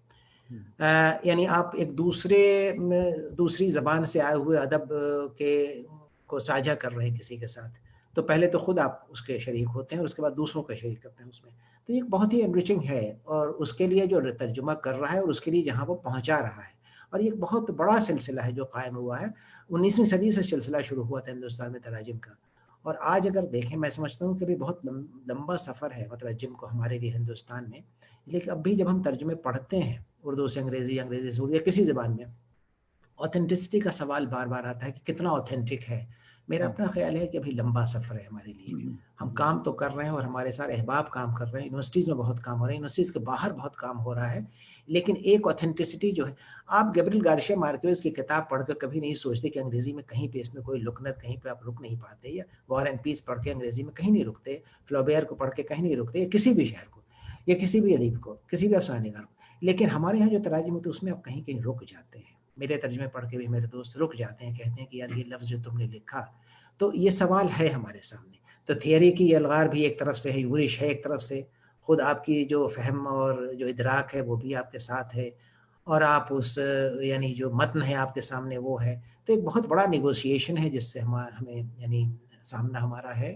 और बहरहाल ये सिलसिला जारी है, बहुत दिनों से जारी है, और हम समझते हैं कि ये लंबा सफ़र है और इसका इख्तिताम और इसका कहीं मंज़िल नहीं है इसकी। मैं तो समझता हूँ साहब कि ये तर्जुमा जो है ये जी। बेसिकली इट्स अ ट्रांसक्रिएशन कि आप इसे अ, हम्म, ट्रांसक्रिएशन मेरा ख़्याल ये है कि ख़ानाबंदी बहुत मुमकिन नहीं है। मेरा जहाँ तक ख़्याल है कि जैसे साइंस की किताबों का अगर आप तर्जुमा करें, तो वो करना निस्बतन आसान होगा इस आसान तरह से कि अगर आपके पास टर्मिनोलॉजीज़ मौजूद हैं, हम्म, बावजूद इसके वहाँ पे हमेशा वो ट्रांसक्रिएशन इसलिए नहीं हो सकता कि आपको नफ़्स मज़मून से कोई समझौता नहीं कर सकते आप फ़िज़िक्स की किताब को ट्रांसलेट करने में या मेडिकल का कोई टेक्स्ट बुक है। लेकिन नज़्म के करने में, अफ़साने और फ़न अदबी अदबी जो फ़न पारे अभी भी उसको करने में आपको ये ट्रांसक्रिएशन का एक यानी एक हल्का-सा अनसर तो आता है। लेकिन मेरा ख़्याल ये है कि हमें उससे, जैसे मैं खुद बचता हूँ उससे, मैं तो टेक्स्ट में उतरता हूँ और टेक्स्ट को जीने की कोशिश करता हूँ, देखता हूँ कि कहाँ तक हमारे सामने ये टेक्स्ट जो है और वो कैसे हम तक पहुँचा है और उस टेक्स्ट को हम कैसे पहुँचा रहे हैं अपने क़ारी तक। तो ट्रांसक्रिएट करने से मैं एतराज़ करता हूँ। मैं इमिटेट करता हूँ, मैं कॉपी करता हूँ, उसी रिदम को, उसी आहंग को, उसी आवाज़ को, उसी ख़याल को, उसी इमेजरी को, उसी हाँ मेटाफ़र को, उसी सिंबल को। ये देखिए ये सब मराहिल हैं, पहले एक लफ्ज़ आता है, लफ्ज़ के बाद एक इमेज आता है, इमेज के बाद एक मेटाफ़र आता है, फिर सिंबल है, फिर मिथ है। तो ये सारे मसाइल हैं, इनसे इनसे आप नबर्द-आज़मा होते हैं, तब जाके कहीं पहुँचते हैं। तो ये मसाइल हैं और ज़ाहिर एक बात है कि अगर हम सिर्फ़ ट्रांसक्रिएशन में लग जाएँ तो शायद यानी वो मसला पूरा हल नहीं होगा तर्जुमे का। और कई किस्में हैं इसकी, सोशल साइंसेज़ का एक अलग सिलसिला है, उसकी मेथोडोलॉजी अलग है, लिटरेचर की मेथोडोलॉजी अलग है, साइंसेज़ की अलग है। लेकिन बहरहाल बहुत काम हो रहा है और मेरा ख़्याल ये है कि बहुत अच्छी समत में काम हो रहा है और बहुत कुछ आ रहा है हमारे सामने। साहब ये अमिता पांडे साहिबा और निधि आनंद साहिबा आदाब कह रही हैं और अर्श मुनीर मेरा भी कलकत्ते आदाब। से आप सबों को भी आदाब। और गुल खान देख रही हैं मेरे ख्याल में जयपुर से, और बुशरा अलवी रज़ाक साहिबा देख रही हैं दिल्ली से। आदाब। और आदाब आप सबको। अजहर नवाज देख रहे हैं आप सब, तजम्मुल हुसैन, बहुत सारे दोस्त, हलीमा सबकी हसन, मोहब्बतें हैं, सबकी मोहब्बतें हैं और हमारे साथ और आपके हमारे साथ। बड़े अच्छे दोस्त फिल्म मेकर हैं, बड़े अच्छे स्टोरी राइटर हैं, मुमताज़ हुसैन साहब देख रहे हैं न्यूयॉर्क से, अच्छा। और डॉक्टर देवेंद्र लहर साहब देख रहे हैं, भाई हमारे दोस्त अबू बकर आबाद साहब, बहुत बहुत शुक्रिया, आदाब। तो बात शायरी की आमद और तर्जुमे की आवरद, हाँ क्या ये लफ्ज़ों का ये, इंतखाब। ये कैसा जी। प्रोसेस है साहब, बताइए देखिए थोड़ा सा। बहुत उम्दा दोनों अल्फ़ाज़ आपने बहुत चुन के इस्तेमाल किए हैं। हाँ, ज़ाहिर है कि शायरी जो हम लिखते हैं या आप जो लिखते हैं, जो करते हैं बल्कि कहना चाहिए, लिखना क्या है, आबद का सिलसिला नहीं होता, आमद होती है। कभी-कभी आबद का भी सिलसिला होता है उसमें। जी, हम्म, इसलिए कि जब आप कतर बेऊत करते हैं तो आबद का हिस्सा उसमें होता है, इससे इनकार मुकम्मल तौर पे शायद कर नहीं सकते आप। लेकिन बहरहाल आबद का एक बड़ा रोल है वहाँ। तर्जुमे में ये आबद का सिलसिला शायद बढ़ जाता है। हम्म, वहाँ वो स्पॉन्टेनिटी नहीं आ सकती। कभी-कभी आ जाती है, लेकिन आप ये हमेशा तवक्को करें कि वैसी ही स्पॉन्टेनिटी है, वो स्पॉन्टेनिटी बनानी पड़ेगी, वो इमिटेट करना पड़ेगा उस रिदम को। तो वो सिलसिला तो है। आबुर्द और आमद का सिलसिला तख्लीक में और तर्जुमे में कायम रहता है, ये फ़र्क कायम रहता है और कहीं-कहीं इसमें नेगोशिएट करते हैं हम। असल में तर्जुमे को रीडेबल भी बनाना पड़ता है। अब ऐसे जी, रीडेबल ये कि बहुत लोगों का ये ख़्याल है, बल्कि आम लोगों का ये ख़्याल है कि तर्जुमे को में तर्जुमापन नहीं होना चाहिए, बहुत फ्रेश और बहुत रिफ्रेशिंग लगना जी, चाहिए। बिल्कुल, जी, जी। लेकिन और अगर आप थियरी की तरफ जाएँ तो थियरिस्ट ये कहता है कि तर्जुमे को तर्जुमा ही लगना चाहिए। तर्जुमापन होना ज़रूरी है उसके अंदर ताकि ये ना एहसास होने लगे कि ये ट्रांसक्रिएट करके एक नई चीज़ सामने ला दी है। तो हम तो नेगोशिएट करते आए हैं और जहाँ तक उर्दू शायरी का ताल्लुक है, मैंने उर्दू की शायरी का तर्जुमा किया है अंग्रेज़ी में, अंग्रेज़ी की शायरी का उर्दू में। तो मेरे लिए अगर आप पूछें तो मेरे लिए रिदम का तर्जुमा ही तर्जुमा है। अगर हमने उर्दू शायरी के रिदम को नहीं समझा और उसको ट्रांसफ़र नहीं किया, तो मैं समझता हूँ मैंने अपना काम नहीं किया। मुमकिन है कि इख्तिलाफ़ हो हमारे सुनने वालों को या पढ़ने वालों को, लेकिन मैंने लिखा भी है इसके ऊपर मुकम्मल मज़मून कि उर्दू शायरी का तर्जुमा दरअसल रिदम का तर्जुमा है, एक म्यूज़िक का तर्जुमा है और वो अगर हमने कर लिया तो भई मैं तो समझता हूँ कि हमारा काम हुआ अब आप जाने, पढ़ने वाला कारी जाने कि उसने कहाँ तक हमसे इख्तिलाफ किया और कहाँ तक इत्तेफाक किया। ऐसा गजल के लिए मूड और माहौल का खासा असर होता है। क्या हम्म। तर्जुमे के लिए भी मूड और माहौल जरूरी? हम अब वक्त तो नहीं, लेकिन तर्जुमा एक पित्तामार काम जिसको कहते हैं, बैठना पड़ता है और बैठ के साहब आपको तैयारी करनी पड़ती है। किसी ने कहा मजाक के तौर पे हमारी यूनिवर्सिटी में, कह रहे तर्जुमा करना बहुत आसान काम है, 2 डिक्शनरी ले लो और बैठ के कर दो। अब ये तो बहुत ही सिंपलटन एक रिस्पॉन्स है, लेकिन दरअसल तर्जुमे में आप देखिए कि ऐसा नहीं है कि आप एक लफ्ज़ पे लफ्ज़ बैठाते चले गए और तर्जुमा आपका हो गया, ऐसा नहीं होता। चुनांचे आप आपको मेहनत करनी पड़ेगी उसके लिए, बाज़ाब्ते अपने टेबल पे बैठना होगा और अब कार्रवाई और अपने लिए, और यही वजह है कि उसमें रिवीजन का काम इतना होता है जो यानी तहक़ीक़ी अदब में नहीं होता। अगर आप कोई नज़्म लिख रहे हो, अफ़साना लिख रहे हो, तो वहाँ रिवीजन कम होगा, लेकिन अगर तर्जुमा कर रहे हो तो उसका रिवीजन बहुत ज़्यादा होगा और कई बार होगा। और इतने, अब मेरा तरीक़ेकार ये है कि मैं करने के बाद उसको भूल जाता हूँ थोड़े दिनों के लिए, और जब पढ़ता हूँ तो पता ये चलता है कि ये तो बहुत ख़राब हुआ, तो फिर करता हूँ, उसके बाद फिर भूल जाता हूँ। तो तर्जुमे के लिए मैं तो कहता हूँ तमाम ट्रांसलेटर से कि भाई करो, भूल जाओ, करो, भूल जाओ, करो, उस वक़्त तक करते रहो जब तक ये समझ में आए कि भाई अब इससे आगे, दिस फार नो फर्दर, गाड़ी वहीं रुक जाएगी, फिर चला जाएगा पब्लिशर के पास। ये अलग बात है कि 2 साल के बाद आपको खुद लगे कि यार ये नज़्म जो मैंने किया ये मुनासिब नहीं हो सका। तो ये एक एक्सपेरिमेंट है बहरहाल। इस पर एक अच्छा सा सवाल मेरे पास है, मैं बाद में फिर करूंगा। अभी ज़रूर। कुछ हजरात नए शामिल हुए, जी प्रसाद साहब, आपको जी, आदाब। जेवी प्रसाद, हाँ, जेएनयू में हमारे दोस्त प्रोफ़ेसर हैं इंग्लिश के। सही बात, थैंक यू सर। हाँ, और शाह आदाब फैसल देख जेजेवी, रहे हैं, आदाब जेजेवी। तनवीर खान साहब देख रहे हैं, काशिफ हाफिज साहब देख रहे हैं। सो नाइस, बड़ी अच्छी गैदरिंग है। आफ्ताब अली और महविश रहमान देख रहे हैं। तो सफदर साहब कह रहे हैं कि उर्दू शायरी और तर्जुमा की रिदम को अक्वायर करना है, बहुत अच्छी बात हुई। तो साहब गजल का और इसकी बात हुई, तो अब हम बात करते हैं आपकी मारिफत लारा किताब हजारों ख्वाहिशें ऐसी के हवाले से। ये बताएं कि गालिब को अंग्रेजी के कालिब में ढालना आसान था? बहुत अच्छा आपने हवाला दिया। ये किताब हज़ारों ख्वाहिशें ऐसी, the wonderful world of Urdu ghazal इसका मुकम्मल उन्वान है। जी। और इसका उन्वान जो मैंने रखा था और जब ये पब्लिशर के पास पहुंचा तो उनको ये उन्वान पसंद नहीं, हमारा उन्वान था थाउजेंड डिज़ायर्स। हम्म, तो उन्होंने कहा कि, और उसका तर्जुमा भी मैंने किया था जो दूसरे तीसरे शफ़े पे है किताब के, हज़ारों ख्वाहिशें ऐसी, तो मैंने नाम रखा था थाउजेंड डिज़ायर्स। मेरे पब्लिशर हार्पर कॉलिन्स ने कहा कि सर अगर इसका नाम हम हज़ारों ख्वाहिशें रख दें तो ये किताब बिकेगी बहुत। अब आप देखिए ये उर्दू का मैजिक है, किताब बिकेगी बहुत उनका मसला था, हमारा मसला था थाउजेंड डिज़ायर से, लेकिन हमने तर्जुमा किया था। लेकिन मुझे उनकी बात समझ में आई, इसलिए कि जब आप तर्जुमा करते हैं तो एक ज़बान की तरोीज भी करते हैं। बिल्कुल। तो उसके मार्केटिंग मैनेजर ने बहुत उम्दा काम ये किया कि उस ज़बान की और उस कल्चर को उसमें समेट लिया, हज़ारों ख्वाहिशें ऐसी। चुनांचे ये तर्जुमा, ये जो किताब इस उन्वान से छपी, तो उसके सेल में उस उन्वान का बड़ा दखल है। हाँ, अच्छा और उन्वान। जी, उन्वान उन्होंने बहुत अच्छा लगाया, और इसके बाद जो हमारी ये किताब आने वाली है उसका उन्वान भी अंग्रेज़ी का है, और ए गार्डन ऑफ ऑल सेंसेस मैंने तजवीज़ किया। लेकिन अब मैं ये सोच रहा हूँ कि उसका उन्वान भी बदल दूँगा और उसका उन्वान भी कुछ ऐसा रखूँगा जिससे मेल खाता हुआ हो। तो ये सिलसिला जो हमारी ग़ज़लों के तर्जुमे का है, ये आपने कहा मार्केट लारा, मुझे खुशी है कि इस किताब को बड़ी पज़ीराई मिली है, बहुत लोगों ने पसंद ये किया है, बहुत। बहुत हर जगह इसको पढ़ा गया है और इसमें तबसरे बहुत अच्छे आए हैं। और देखिए मुझे खुद अंदाज़ा है कि हर चीज़ मैंने अच्छी नहीं की है वहाँ पे, हर तर्जुमा अच्छा नहीं है। लेकिन मैं एक विंडो क्रिएट करना चाहता था उर्दू गज़ल का, और ये गज़ल का जो विंडो हमने क्रिएट किया है वो 16वीं सदी के आखिर से है बहुत अच्छी और बात। आज तक है। इसमें 65 शुअरा हैं, कुली कुतुब शाह से हम शुरू करते हैं और हम आते हैं बिल्कुल आज तक, आफ़ताब हुसैन तक, जो ऑस्ट्रिया में रहते हैं और बहुत अच्छे शायर हैं, हमारे दोस्त हैं। तो 65 शुअरा हैं और हमने इसको अलग-अलग 6 हिस्सों में बाँटा है। ये अदवार हमने खुद तय किए हैं तारीख़ी एतबार से, और उसमें हर किताब के शुरू में एक तवील यानी मज़मून कह लीजिए उसको आप, वो है जो गज़ल के, और उसके बाद हर दौर पे 1.5 सफ़े का एक छोटा-सा राइट-अप है, और बहुत हर शायर पे 1 सफ़े का एक राइट-अप है।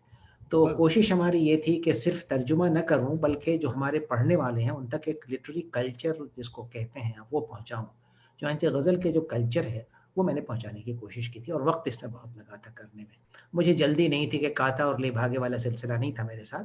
मैंने बहुत वक़्त लिया, मैंने 10 साल लिए इस किताब को करने में। और मेरे एक तरीके पब्लिशर ने, से हाँ बताएं जी, प्लीज। और पब्लिशर ने अच्छा खासा वक़्त लिया ये सोच के कि किताब शायरी की है, वो भी उर्दू की है, शायद बिके-विके नहीं, तो वो पिछले खाने पे डाल दिया गया। लेकिन उनको बहुत हैरत हुई कि जब वक़्त आया कि छपे और किताब आए, तो खुद उनको हैरत हुई। उन्होंने कहा कि हमें अंदाज़ा ही नहीं था, वरना हम तो 1 साल पहले कई साल पहले छाप चुके हैं। उनके यहाँ 5 साल तक पड़ी रही है किताब। हम्म, जी, फरमाइए आप। हमारे दोस्त आसिम शहनवाज शिबली साहब कलकत्ते से मेरा मेरा आदाब कहें उनको बात भी। कर रहे हैं। और ये अलकमा शिबली साहब के बेटे अल्लामा हैं। शिबली साहब के साहबजादे हैं जी, जी, और जी। रुबाई के बादशाह हैं, माशाल्लाह बड़ी अच्छी रुबाइयाँ जी, कहते जी। हैं। हाँ। अलकमा शिबली साहब हमारे घर तशरीफ़ ला चुके हैं और बहुत छोटा था उस ज़माने में। अच्छा, हाँ उस्ताद जी, हमारे कलकत्ते के बहुत। जी हाँ, जी हाँ, जी हाँ। राशिद आलम राशिद साहब देख रहे हैं और नायाब समी साहब देख रहे हैं। राकेश ईशा वैद साहब, अ, बहुत बहुत शुक्रिया आप सबों का। तो बात बड़ी जबरदस्त गालिब, हाँ, नहीं वो गालिब पे आप सवाल पूछ है रहे क्या थे। कि गालिब को आसान था तर्जुमा करना? देखिए ज़ाम नहीं था, आसान नहीं था। यहाँ एक बात ये बताऊँ कि हो सकता है गालिब की कोई बहुत अच्छी ग़ज़ल हो जिसका तर्जुमा होना चाहिए। मेरा अपना ख़्याल है कि फ़नपारा लाख अच्छा हो, बेहतरीन फ़नपारा आपने चुना, लेकिन अगर आपके बस में नहीं है, तो उससे आप अलग हो जाएँ। मैं समझता हूँ तर्जुमा उस फ़नपारे का करना चाहिए जो आपके इख्तियार में हो जिसका करना। आपने कोई ऐसी चीज़ उठा ली, जो गालिब की शाहकार ग़ज़ल है कोई हम्म, और आप समझते हैं कि इसको आ जाना चाहिए तर्जुमे में। लेकिन अगर आपके बस में नहीं है तो आप तो सलाम कर लें, मैं तो कर लेता हूँ। चुनांचे मैंने जो 2 ग़ज़लें गालिब की मेरे इस मजमूए में हर शायर की 2 ग़ज़लें हैं। चुनांचे मैंने जो गालिब की जो 2 ग़ज़लें उसमें इंतख़ाब किया, ये वो ग़ज़लें हैं जिनको मैं कर सकता था। मुझे लगा कि किसी हद तक मैं इट्स जस्टिस। तो वही ग़ज़लें और यही मेरा पॉलिसी रही मेरी थ्रू आउट कि उन्हीं ग़ज़लों को लें, लेकिन इसमें कॉम्प्रोमाइज़ नहीं किया बहुत ज़्यादा। मैंने पूरा दीवान पढ़ा, जिस शायर का जितना मजमूआ कलाम था वो सब निकाल के और जो बेस्ट पॉसिबल था, जो हमारे इख्तियार में था कि इसको मैं समेट सकता हूँ, वो मैंने करने की कोशिश की। तो मैंने जैसे मिसाल के गालिब की कौन-सी ग़ज़ल मैंने ली है, दिल नादा तुझे हुआ क्या, मुझे लगा कि ये शायद मैं कर लूँगा और उसके जो आखिरी 2 काफ़िया और रदीफ़ है उससे मैंने यानी थोड़ा इख्तिलाफ़ नहीं यानी उससे मैं हट गया। लेकिन आपको खुशी होगी अगर आप किताब देखें तो मैंने इसमें काफ़िया और रदीफ़ का इल्तिज़ाम बहुत सारी ग़ज़लों में रखा है। हाँ, और इसमें बहुत जाफ़िशानी हुई है, लेकिन तमाम ग़ज़लों में ये काफ़िया अदीफ़ नहीं कर सका मैं इसलिए कि वो मुमकिन ही नहीं था। तो उसमें बहुत सारी टेक्नीक्स हैं, जैसे थिसॉरस ने बहुत हमारा काम किया है, हम्म, काम आया है हमारे हमारी जो जो शेरी जो यानी आप समझ लीजिए पूरा शेरी सफ़र है, उर्दू का जो मिज़ाज है, उसमें कौन-कौन से ऐसे लफ्ज़ हैं जो हम लफ्ज़ हैं, हम मानी हैं, तो वहाँ से कैसे हम इख्तिरा कर सकते हैं। तो ये सारे एक तरह का कॉम्प्रोमाइज़ था हमारे लिए। तो काफ़िया रदीफ़ का भी इल्तिज़ाम है बहुत सारी ग़ज़लों में, कहीं-कहीं नहीं है, लेकिन रदीफ़ हमने मेंटेन करने की कोशिश की है, ताकि ग़ज़ल का आहंग तो मिले पढ़ने वाले को। हाँ बिल्कुल। साहब रदीफ काफी की बात हो रही, बहुत अच्छी बात मुझे याद आई कि बहादुर शाह जफर की गजल बात हुँ, करनी कभी मुश्किल, मुझे है मुश्किल मेरी पड़ती है। किताब आपने ये है इसका मेरी तर्जुमा इंग्लिश में मंजूम तर्जुमा खूब किया है, जी, बल्कि जी, जी। रदीफ और काफिया के साथ किया है। जी, किया तो क्या ये है। फ्री वर्स में भी इतना ही दिलकश होता जितना ये अ, हम काफिया के साथ? समझते हैं मैं आपको अब गुर की बात बता दूँ, राज़ है लेकिन हम खोल देते हैं इस राज़ को आज कि साहब मैंने किया ये कि मैंने तर्जुमे में जो 2 मिसरे हैं, जो हमने लिखने हैं, उन मिसरों के हमने सिलेबल्स काउंट किए कि कितने सिलेबल्स का ये जुमला बन रहा है, ये मिसरा बन रहा है। तो मैंने इम्पोर्टेंट। सोचा कि इतने ही सिलेबल हमारे दूसरे मिसरे में भी आने चाहिए। एक तो ये किया हमने। दूसरा ये किया कि कितने सिलेबल्स हैं जिनमें कितने अरकान हैं मिसाल के तौर पे। ये नहीं हो कि किसी किसी वर्ड की लेंथ कम हो और कोई वर्ड बहुत लंबा हो जाए। वो मेल नहीं खाएगा शायरी के साथ। आहंग आहंग बीच में टूट जाएगा। तो जैसे काफ़िया रदीफ़ का इल्तिज़ाम करना, सिलेबल काउंट करना, उसके उसके उसको देखना कि मीटर में हमारे कैसे फिट हो रहा है, इसलिए कि मीटर हमने तय किया हुआ है और उर्दू में तजावुज़ तो आप कर नहीं सकते, ना उससे कम कर सकते। हमने अंग्रेज़ी में उतने मीटर्स रखे हैं, उतना काउंट रखा है, लफ्ज़ों के साइज़ का इंतख़ाब किया है। तो ज़ाहिर-सी बात है कि ये तो राज़ की बात मैं बता रहा हूँ, इसलिए बता रहा हूँ कि जो ग़ज़लों के तर्जुमे करने वाले हैं, शायद उनको ये बात किसी तरह कोई बात, हाँ। काबिल-क़बूल हो और मैं चाहता भी चलिए हूँ कि ठीक। इस तरह से तर्जुमे हाँ, हों। इसलिए कि वाह। शुरू-शुरू में दानिश साहब बताऊँ कि जब तर्जुमे का काम ग़ज़लों का शुरू हुआ था और लोगों ने करना शुरू किया तो उसका कोई ताल्लुक ग़ज़लों से नहीं था। वो कुछ और सी हम्म, चीज़ बन के आई। और अगर आपको हल्के से ये बता दूँ 1 सेकंड 1 मिनट लगेगा वो ये कि जब गालिब की सेंटेनरी ईयर हुई 1969 में हम स्कूल में कॉलेज में आ गए थे उस ज़माने में। तो पूरी दुनिया में धूम था गालिब का साहब और उसके बाद से एजाज़ अहमद जो उस ज़माने में अमेरिका में पढ़ाया करते थे, तो उन्होंने अमेरिका के शायरों से पूछा कि भाई आपको पता है कि गालिब नाम का एक शायर हिंदुस्तान में हुआ करता था, दिल्ली में रहता था और वो गज़लों का बड़ा शायर था। लोगों ने किसी को पता नहीं था, तो उन्होंने बताया कि भाई गज़ल इसको कहते हैं, गालिब ये शख्स था। तो उन्होंने कहा कि भाई मैं आपको पढ़ाता हूँ कि गज़लें क्या होती हैं। उन्होंने कोई 8 शायरों को वो अशआर दिए, वो गज़लें दी कि आप इनको पढ़ें। और उन्होंने समझा, कहा कि अब तर्जुमा कीजिए। तर्जुमा करने के बाद वो किताब छपी, उसका नाम है गज़ल सफ़ गालिब। ये अलग बात है कि उसका जो टाइटल पेज है उसमें गालिब का कसीदा है, गज़ल नहीं है। ये बहरहाल जिस तरह से भी हुआ, गलत हुआ। उस किताब को अगर आप देखें, बहुत एक्सपेरिमेंटल किताब है वो। उसमें कोई शेर ऐसा नहीं है जो गालिब का तर्जुमा हो, और उसमें अमेरिका के बड़े-बड़े शायरों ने हिस्सा लिया, यहाँ तक कि एड्रियन रिच ने उसमें हिस्सा लिया, और एड्रियन रिच की गज़लें हैं उसके अंदर। और उसने लिखा, ये लफ्ज़ है उसका, कि I started writing feverishly in this form, feverishly, बुखार सा की कैफियत थी उसकी। डरते डरते जी हाँ। और साहब उसने बहुत सारी गज़लें लिखी। ज़ाहिर है कि गज़ल का जो फ़ॉर्म था वो मेंटेन नहीं किया उन्होंने, लेकिन एक्सपेरिमेंट बहुत। उसके बाद ये सिलसिला शुरू हुआ, और इस सिलसिले को एक बहुत दर्जे कमाल तक पहुँचाया है। उस शायर का नाम है, वो शायर अब हमारे दरमियान नहीं, आगा शाहिद अली। उसने सीखा गज़लें लिखना, पहले वो 4 सत्रों में लिखते थे मिसरों में, उसके बाद से छोटा किया। फिर उन्होंने अमेरिकन्स को सिखाया, फिर किताब उन्होंने एक छापी, the ravishing disunities, the real ghazals in English, western university press ने छापा उसको। फिर पता चला अंग्रेज़ शुअरा को इंग्लैंड में, अमेरिका में, मुख्तलिफ जगहों पे, कि गज़ल इसको कहते हैं और ऐसे लिखा जाता है। मैं कनाडा में जब था आपके यहाँ एल्बर्टा में, तो वहाँ पे एक प्रोफ़ेसर थे, उन्होंने एक किताब लिखी, सॉन्ग बुक, 2-2 सत्रों की थी यानी। तो उनको पता नहीं था कि गज़ल किसको कहते हैं। तो हमने कहा, जनाब ये आपको पता नहीं है, ये अब गज़लों का फ़ॉर्म है ये। तो ही वाज़ स्टन्ड। तो मैंने उनको जब गज़ल के बारे में बताया, तो उन्होंने लिखना शुरू कर दिया, और वो ब्रेथ पोएट है। इस तरह से करते हैं वो, पढ़ते हैं, परफ़ॉर्मर है। मेरे आने के 2 साल बाद उन्होंने किताब भेजी मुझे, और उसका नाम था ब्रेथ टेक्स, और उसमें 60 गज़लें हैं, और वो बहुत करीब आ गए थे गज़ल के फ़ॉर्म के। तो मैं ये कहता हूँ, ये बड़ा लंबा और बहुत ही दिलचस्प सफ़र है इसका। अच्छा साहब, फारूक इंजीनियर साहब अरे शामिल वाह! हुए हैं साहब, गुलाम जिलानी साहब देख रहे हैं, अफशा बानो मेरे ख्याल में पटना से देख रही हैं, आप सबों को बहुत बहुत। शोएब खान साहब मेरे ख्याल में जिद्दा से माशाल्लाह देख रहे हैं, और सोनिया सुराबी गुप्ता साहिबा वाह, देख वाह! रही हैं, बहुत और आदाब सोनिया। हाँ हाँ, अर्पना लंजेवर बोस हाँ, हाँ, हाँ। साहिबा देख रही हैं। आई डोंट जी, नो जी। Where she is from professor. Farooq साहब और तमाम दोस्त जिनका नाम लिया दानिश भाई ने, सबको मेरा सलाम पहुँचे। और अर्पना साहिबा कहाँ से हैं? दिल्ली से हैं ये। अपर्णा? जी, जी, अपर्णा जी। लांजेवर बोस हाँ, हाँ, ये हैदराबाद से हैं, ये हैदराबाद हैदराबाद से से, हैं। मगर बंगला इनका वो तो जी, जी, बंगाली। जी। हाँ, जी, ये बांग्ला। बम्बई यूनिवर्सिटी में पढ़ाती थी, अब एफलू में पढ़ाती हैं, प्रोफ़ेसर हैं वहाँ। अच्छा, thank you so much miss Bose. और इस बात आप लोग सुनते रहिए।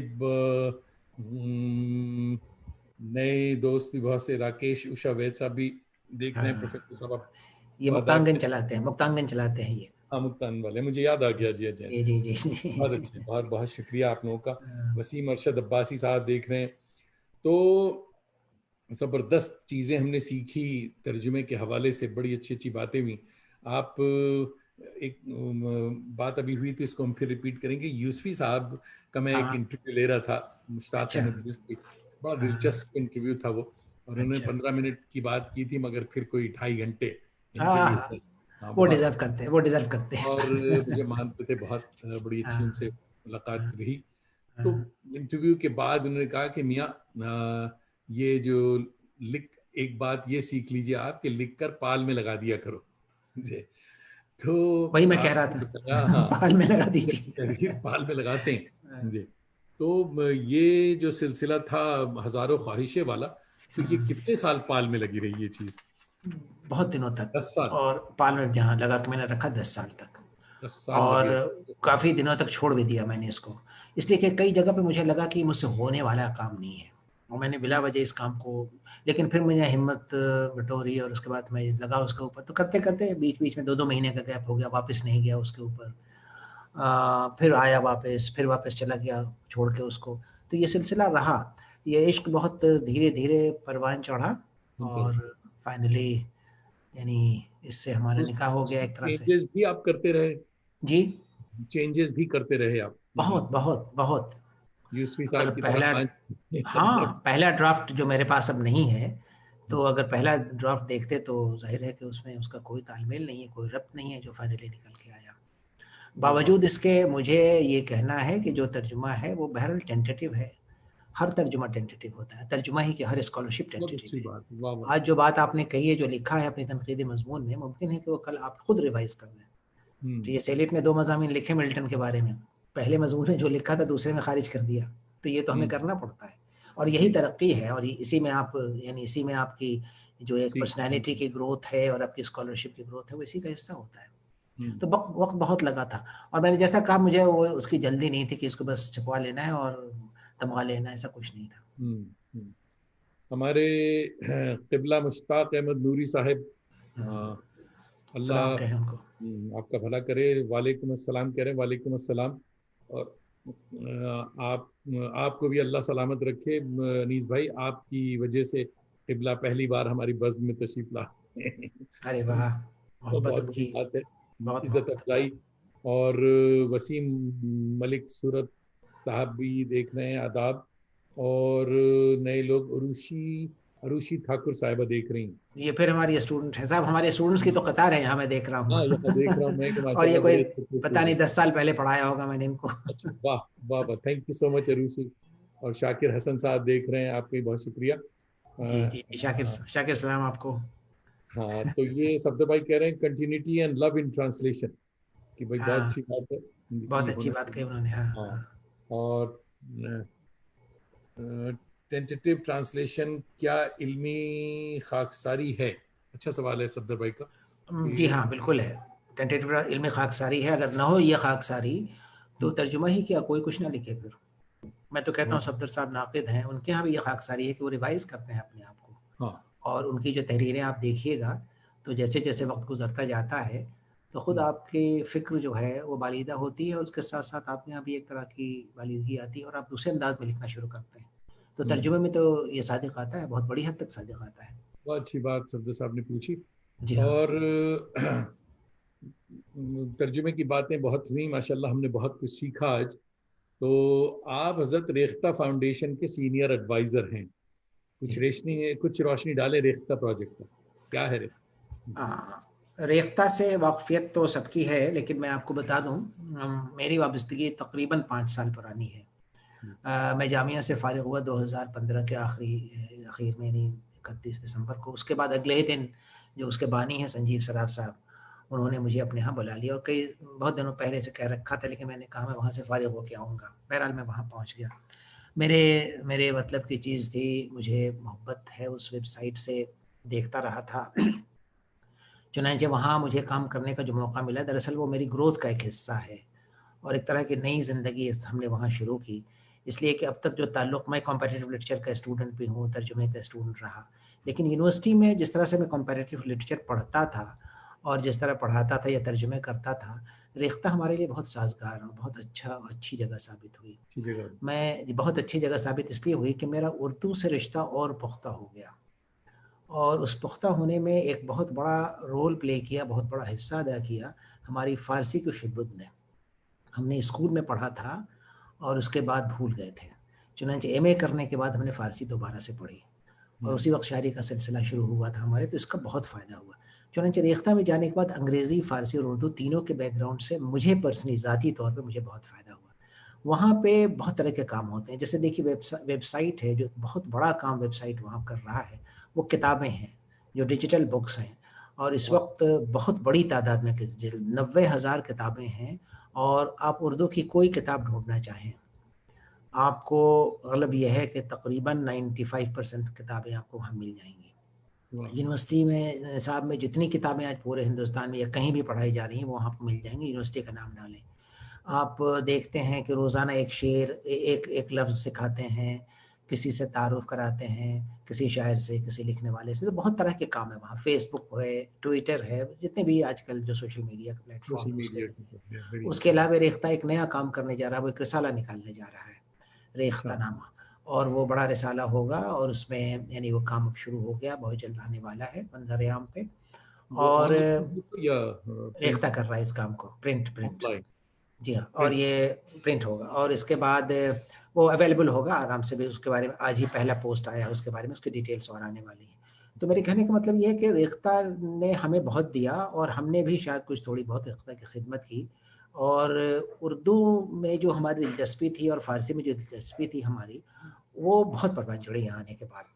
चुनांचे वो मुझे दिन याद हैं जब हमारे ये स्टूडेंट जो यहाँ पे मौजूद हैं वो सुन रहे होंगे मुझे, कि मैं कभी-कभी ये आखिर हिस्से में हुआ मेरे करियर के, कि मैं किसी को पढ़ाते-पढ़ाते मुझे उर्दू का कोई शायर याद आता था तो मैं कोट करता था, तो मुझे लगता था कि साहब उनकी आँखें खुल गई एकाएक।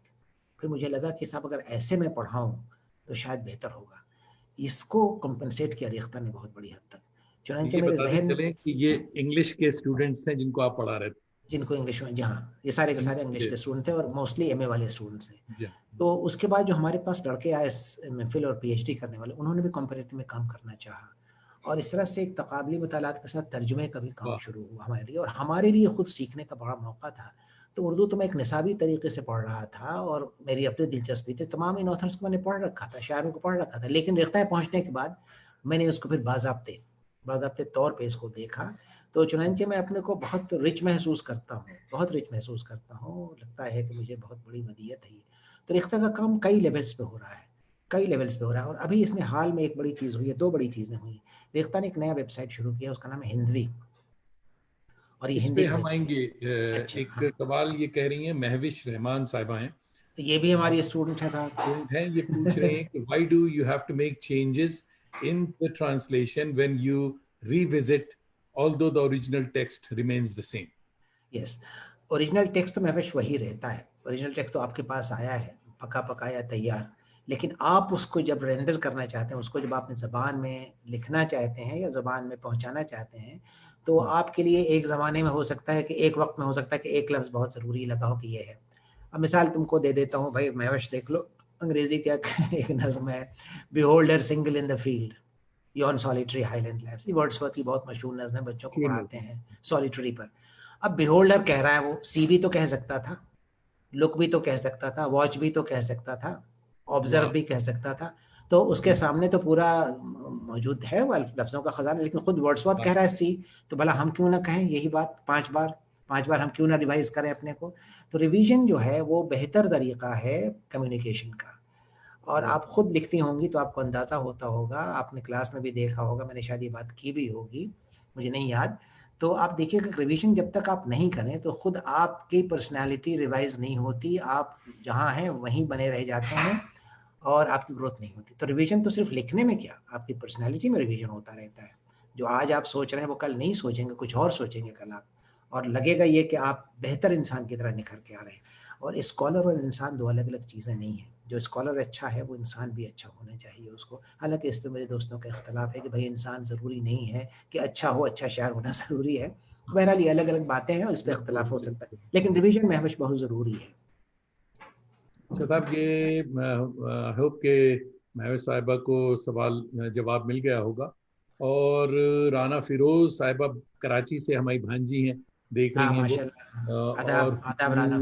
हाँ, हुमायूं सईद कादरी साहब देख रहे हैं। जी, और जी, जी। सफदर साहब ने एक हुमायूं सवाल साहब को किया है आदाब। कि जी, जी। उर्दू लिटरेचर से दोबारा कुर्बत पैदा हुई रेख्ता में, ये बड़ी अच्छी बात है। हाँ, पहले भी तो थी लेकिन अब ज़्यादा हो गई अहमद और इसमें तनवीर साहब देख रहे हैं। हाँ, जी, अहमद तनवीर तो आपको भी सलाम भाई। हाँ, इम्तियाज सरमद साहब देख रहे हैं। और हमारे बड़े सीनियर शायर, बड़े अच्छे दोस्त, अली दोस्त रहमान खावर साहब, हुँ, पुराने अलीग हैं, टोरंटो बहुत अच्छा। यहाँ से सलाम देख रहे पहुँचे, हमारा हैं। सलाम और पहुँचे सब अहबाब रहमान को। साहब बहुत बहुत शुक्रिया। और महविश कह रही थैंक यू सर। तो जनाब, हुँ, ये तो बात बड़ी अच्छी बताई आपने रेख्ता के हवाले से, मगर पिछले दिनों फेसबुक और सोशल मीडिया पर रेख्ता के एक उर्दू पोस्टर को हिंदी में देखकर बड़ा वावेला मचा था। लोगों को ये गिला था कि रेख्ता उर्दू के नाम पर हिंदी को भी फरोग देने की कोशिश कर रहे हैं। तो ये कंट्रोवर्शियल जरा सा निवाला मैं है, बताऊँ इसके बारे तो में। इसको बताइए ये क्या है। पिछले साल इस पे बातें ज़रूर हुई थी, बल्कि मैं तो कहूँगा पीछे ले जाऊँ आपको, 4 साल पहले भी ये बात हुई थी कि रेख्ता आप लिखते हैं और उसको अंग्रेज़ी में लिख देते हैं, ऊपर रेख्ता उर्दू में लिखा होता है, पर्शियन स्क्रिप्ट में, और नीचे लिखा रहता है अंग्रेज़ी में। लोगों का ये ऑब्जेक्शन था कि आप अंग्रेज़ी में लिखते ही क्यों हैं? या जो चीज़ें आपकी जाती हैं वो अंग्रेज़ी में क्यों जाती हैं? पोस्ट में अंग्रेज़ी लफ्ज़ क्यों आता है? तो हमने ये कहा कि भाई ये किसके लिए है? उर्दू वाला तो जानता है कि ये लफ्ज़ ऐसे लिखा जाएगा, ये ज़बान ऐसी है, इसको यूँ लिखते हैं। अगर आप इस ज़बान को या इसके अदब को कहीं पहुँचाना चाहते हैं, तो उस ज़बान के ज़रिए पहुँचाएँगे। जिसमें ये उस तक नहीं अवेलेबल है, यानी उर्दू वो नहीं जानता। जैसे हिंदी का पढ़ने वाला, बांग्ला का पढ़ने वाला, तो अंग्रेज़ी का सहारा लेना आपको, वैसे भी इंग्लिश जो है वो एक एक एक बाय मीडिया है, एक बाइलिंगुअल होने के बावजूद आपको इंग्लिश का सहारा हमेशा और ट्राइलिंगुअल होने के बावजूद देना पड़ता है। तो अंग्रेज़ी से या हिंदी से अगर इसका राब्ता कायम हुआ, तो कोई लिमिटिंग फैक्टर नहीं है वो, बल्कि वो ज़्यादा लोगों को अपने अंदर दाखिल करने का और उसको अपने अंदर लेने का और एक बड़ी ब्रदरहुड कायम करने का सिलसिला था। जो ज़बानों की ब्रदरहुड है, जो लिटरेचर की ब्रदरहुड है और एक नई कम्युनिटी ख़ल्क़ करने की तरफ कोशिश थी। तो वो एक मेरा अपना ख़्याल है कि वो एक छोटा मतमह नज़र था, जिसमें ये लोग देख रहे थे कि अगर उर्दू का लफ़्ज़ है तो सिर्फ़ पर्शियन स्क्रिप्ट में लिखा जाए। तो अगर ऐसा करेंगे हम तो फिर लिमिट कर देंगे। उर्दू के लफ्ज़ को अगर आप हिंदी के स्क्रिप्ट में यानी देवनागरी में लिखें, अब देखिए हमारी खुद किताब में जो एक तरफ ग़ज़ल ट्रांसलेशन में और एक तरफ रोमन में लिखा हुआ है। कुछ कोई शख़्स ये कह सकता है कि रोमन में आपने क्यों लिखा, उर्दू में क्यों नहीं लिखा? तो अगर उन्होंने उर्दू में लिखा होता तो ये किसको पहुँचता? उसको पहुँचता जो उर्दू जानता है, तो उसको तो पहुँचाने की ज़रूरत नहीं थी, उसको तो मालूम है। और इसके पहले 1995 में एक किताब हमारी छपी थी, वो नज़्मों का इंतख़ाब था, फायर इन द रोज़, उसको रूपा ने छापा था। उसमें जो मतन है उर्दू का है और तर्जुमा अंग्रेज़ी का है। उस वक़्त लोगों ने मुझसे कहा कि भाई उसमें उर्दू का जो मतन है, जो आप पर्शियन स्क्रिप्ट में दिया, ये तो हमने पढ़ा ही नहीं, हम तो खाली अंग्रेज़ी वाला पढ़ रहे हैं। तो देखिए दोनों तरफ आर्गुमेंट है। तो मैं समझता हूँ कि रेख्ता ने जो किया वो एक ज़्यादा लिबरल एटीट्यूड था और ये लिबरल इसलिए था कि वो एक ज़्यादा बड़ा दायरा कायम करना चाह रहा था रीडर्स का और एक नया कल्चर जो इमर्ज हो रहा था हमारे यहाँ और हो रहा है। अब तो बहुत सारी ज़बानों की चीज़ें हमारे तक कैसे पहुँची? भाई मलयालम का लिखने वाला वैकम मोहम्मद बशीर हम तक कभी ना पहुँचता अगर उसका तर्जुमा दूसरे हिंदुस्तानी ज़बान में ना हुआ होता। चुनांचे मलयालम में के पढ़ने वाले, लिखने वाले ये कहें कि भाई आपने क्यों तर्जुमा कर दिया इसको उर्दू या अंग्रेज़ी में? तो ये तो खराब हो गया, बिल्कुल नहीं हुआ। बल्कि ये तो अच्छा हुआ कि वैकम मोहम्मद बशीर हमसे हमारे तक पहुँचे, हमें रसाई हो सके उन तक इसलिए कि वो हमारे यहाँ उर्दू अंग्रेज़ी में आ गया और अलग-अलग ज़बानों में आ गया। हिंदी भी का आप बता रहे थे कुछ इसी हवाले से। हिंदवी जी हाँ, ये एक नया सिलसिला है, अभी-अभी लॉन्च हुआ है, 3 महीने पहले मेरा ख़्याल है, अगर मुझे सही याद है तो। हिंदवी एक फुल वेबसाइट जैसे रेख्ता की वेबसाइट उर्दू की है, उसी तरह हिंदवी नाम से एक ये वेबसाइट है और ये हिंदी की वेबसाइट है और इसमें चीज़ें जमा होना शुरू हो गई, बड़ी तादाद ऑलरेडी आ चुकी है जिसके अंदर लोगों ने बहुत कंट्रीब्यूट किया है, जो राइटर्स हैं, जो लिखने वाले हैं, सब इसमें शामिल हो गए हैं। अलावा इसके एक और बड़ा कारनामा हुआ है रेख्ता का वो है सूफ़ीनामा। अगर आपने अब तक नहीं देखा हाँ, हो हमारे सामने, सूफ़ीनामा पे आप ज़रूर जाइए और सूफ़ीनामा पे इतना मवाद मौजूद है कि किसी भी शख़्स को जो सूफ़ी लिटरेचर में दिलचस्पी रखता है, जैसे आज रेख्ता को उर्दू पढ़ने वाले वहाँ जाते हैं रिसोर्स ढूँढने के लिए, उसी तरह सूफ़ी लिटरेचर में जिसकी भी दिलचस्पी है, मैं कहता हूँ वो सूफ़ीनामा ज़रूर देखे और वाह! बहुत जल्द आपको हिंदवी जो है वो हिंदी का बहुत बड़ा रिसोर्स साबित होने वाला है। मगर तो वो आप इससे हिंदवी क्या अंदाज़ा लगाएँ जी, हिंदी आप इससे लिटरेचर के अंदाज़ा लिए जी, उर्दू के जी, लिए हिंदवी? हिंदवी जी। से मुराद क्या वो उर्दू की चीज़ें हिंदवी नहीं, में नहीं, होती नहीं, हिंदी हैं? हिंदी के हिंदी, लिए। हाँ, हिंदी। असल में देखिए ये जो उर्दू लफ्ज़ आज है जिसका नाम बाज़ाब्ते तौर पे 18वीं सदी में हुआ उर्दू, इसके तो 5-6 नाम रहे हैं शुरू से, तमाम उर्दू वाले जानते हैं जो हमारे दोस्त यहाँ बैठे हुए हैं। तो इसको रेख्ता तो बाद में कहा गया, तो रेख्ता का मतलब उर्दू है, रेख्ता का मतलब हिंदी भी है और हिंदवी भी है। तो हुँ, गुजरी भी कहा गया, दक्कनी भी कहा गया, गुजरी भी कहा गया, कई नाम हैं, 5-6 नाम हैं। और उसके बाद से फिर उर्दू फाइनली मीर और गालिब जो लिख रहे थे वो रेख्ता में लिख रहे थे, गालिब ने तो खैर उर्दू। उसके बाद से फिर आप देखिए तो हिंदवी भी इसका एक नाम था। तो गोया ये सब मिली-जुली ज़बानें हैं, बहनें हैं जिसको हम कहते हैं, बहनें हैं। तो हिंदवी इसलिए भी रखा गया कि हिंदी से इसका ताल्लुक ज़्यादा करीब का है। तो ये 3 वेबसाइट्स हैं गोया कि इस वक़्त।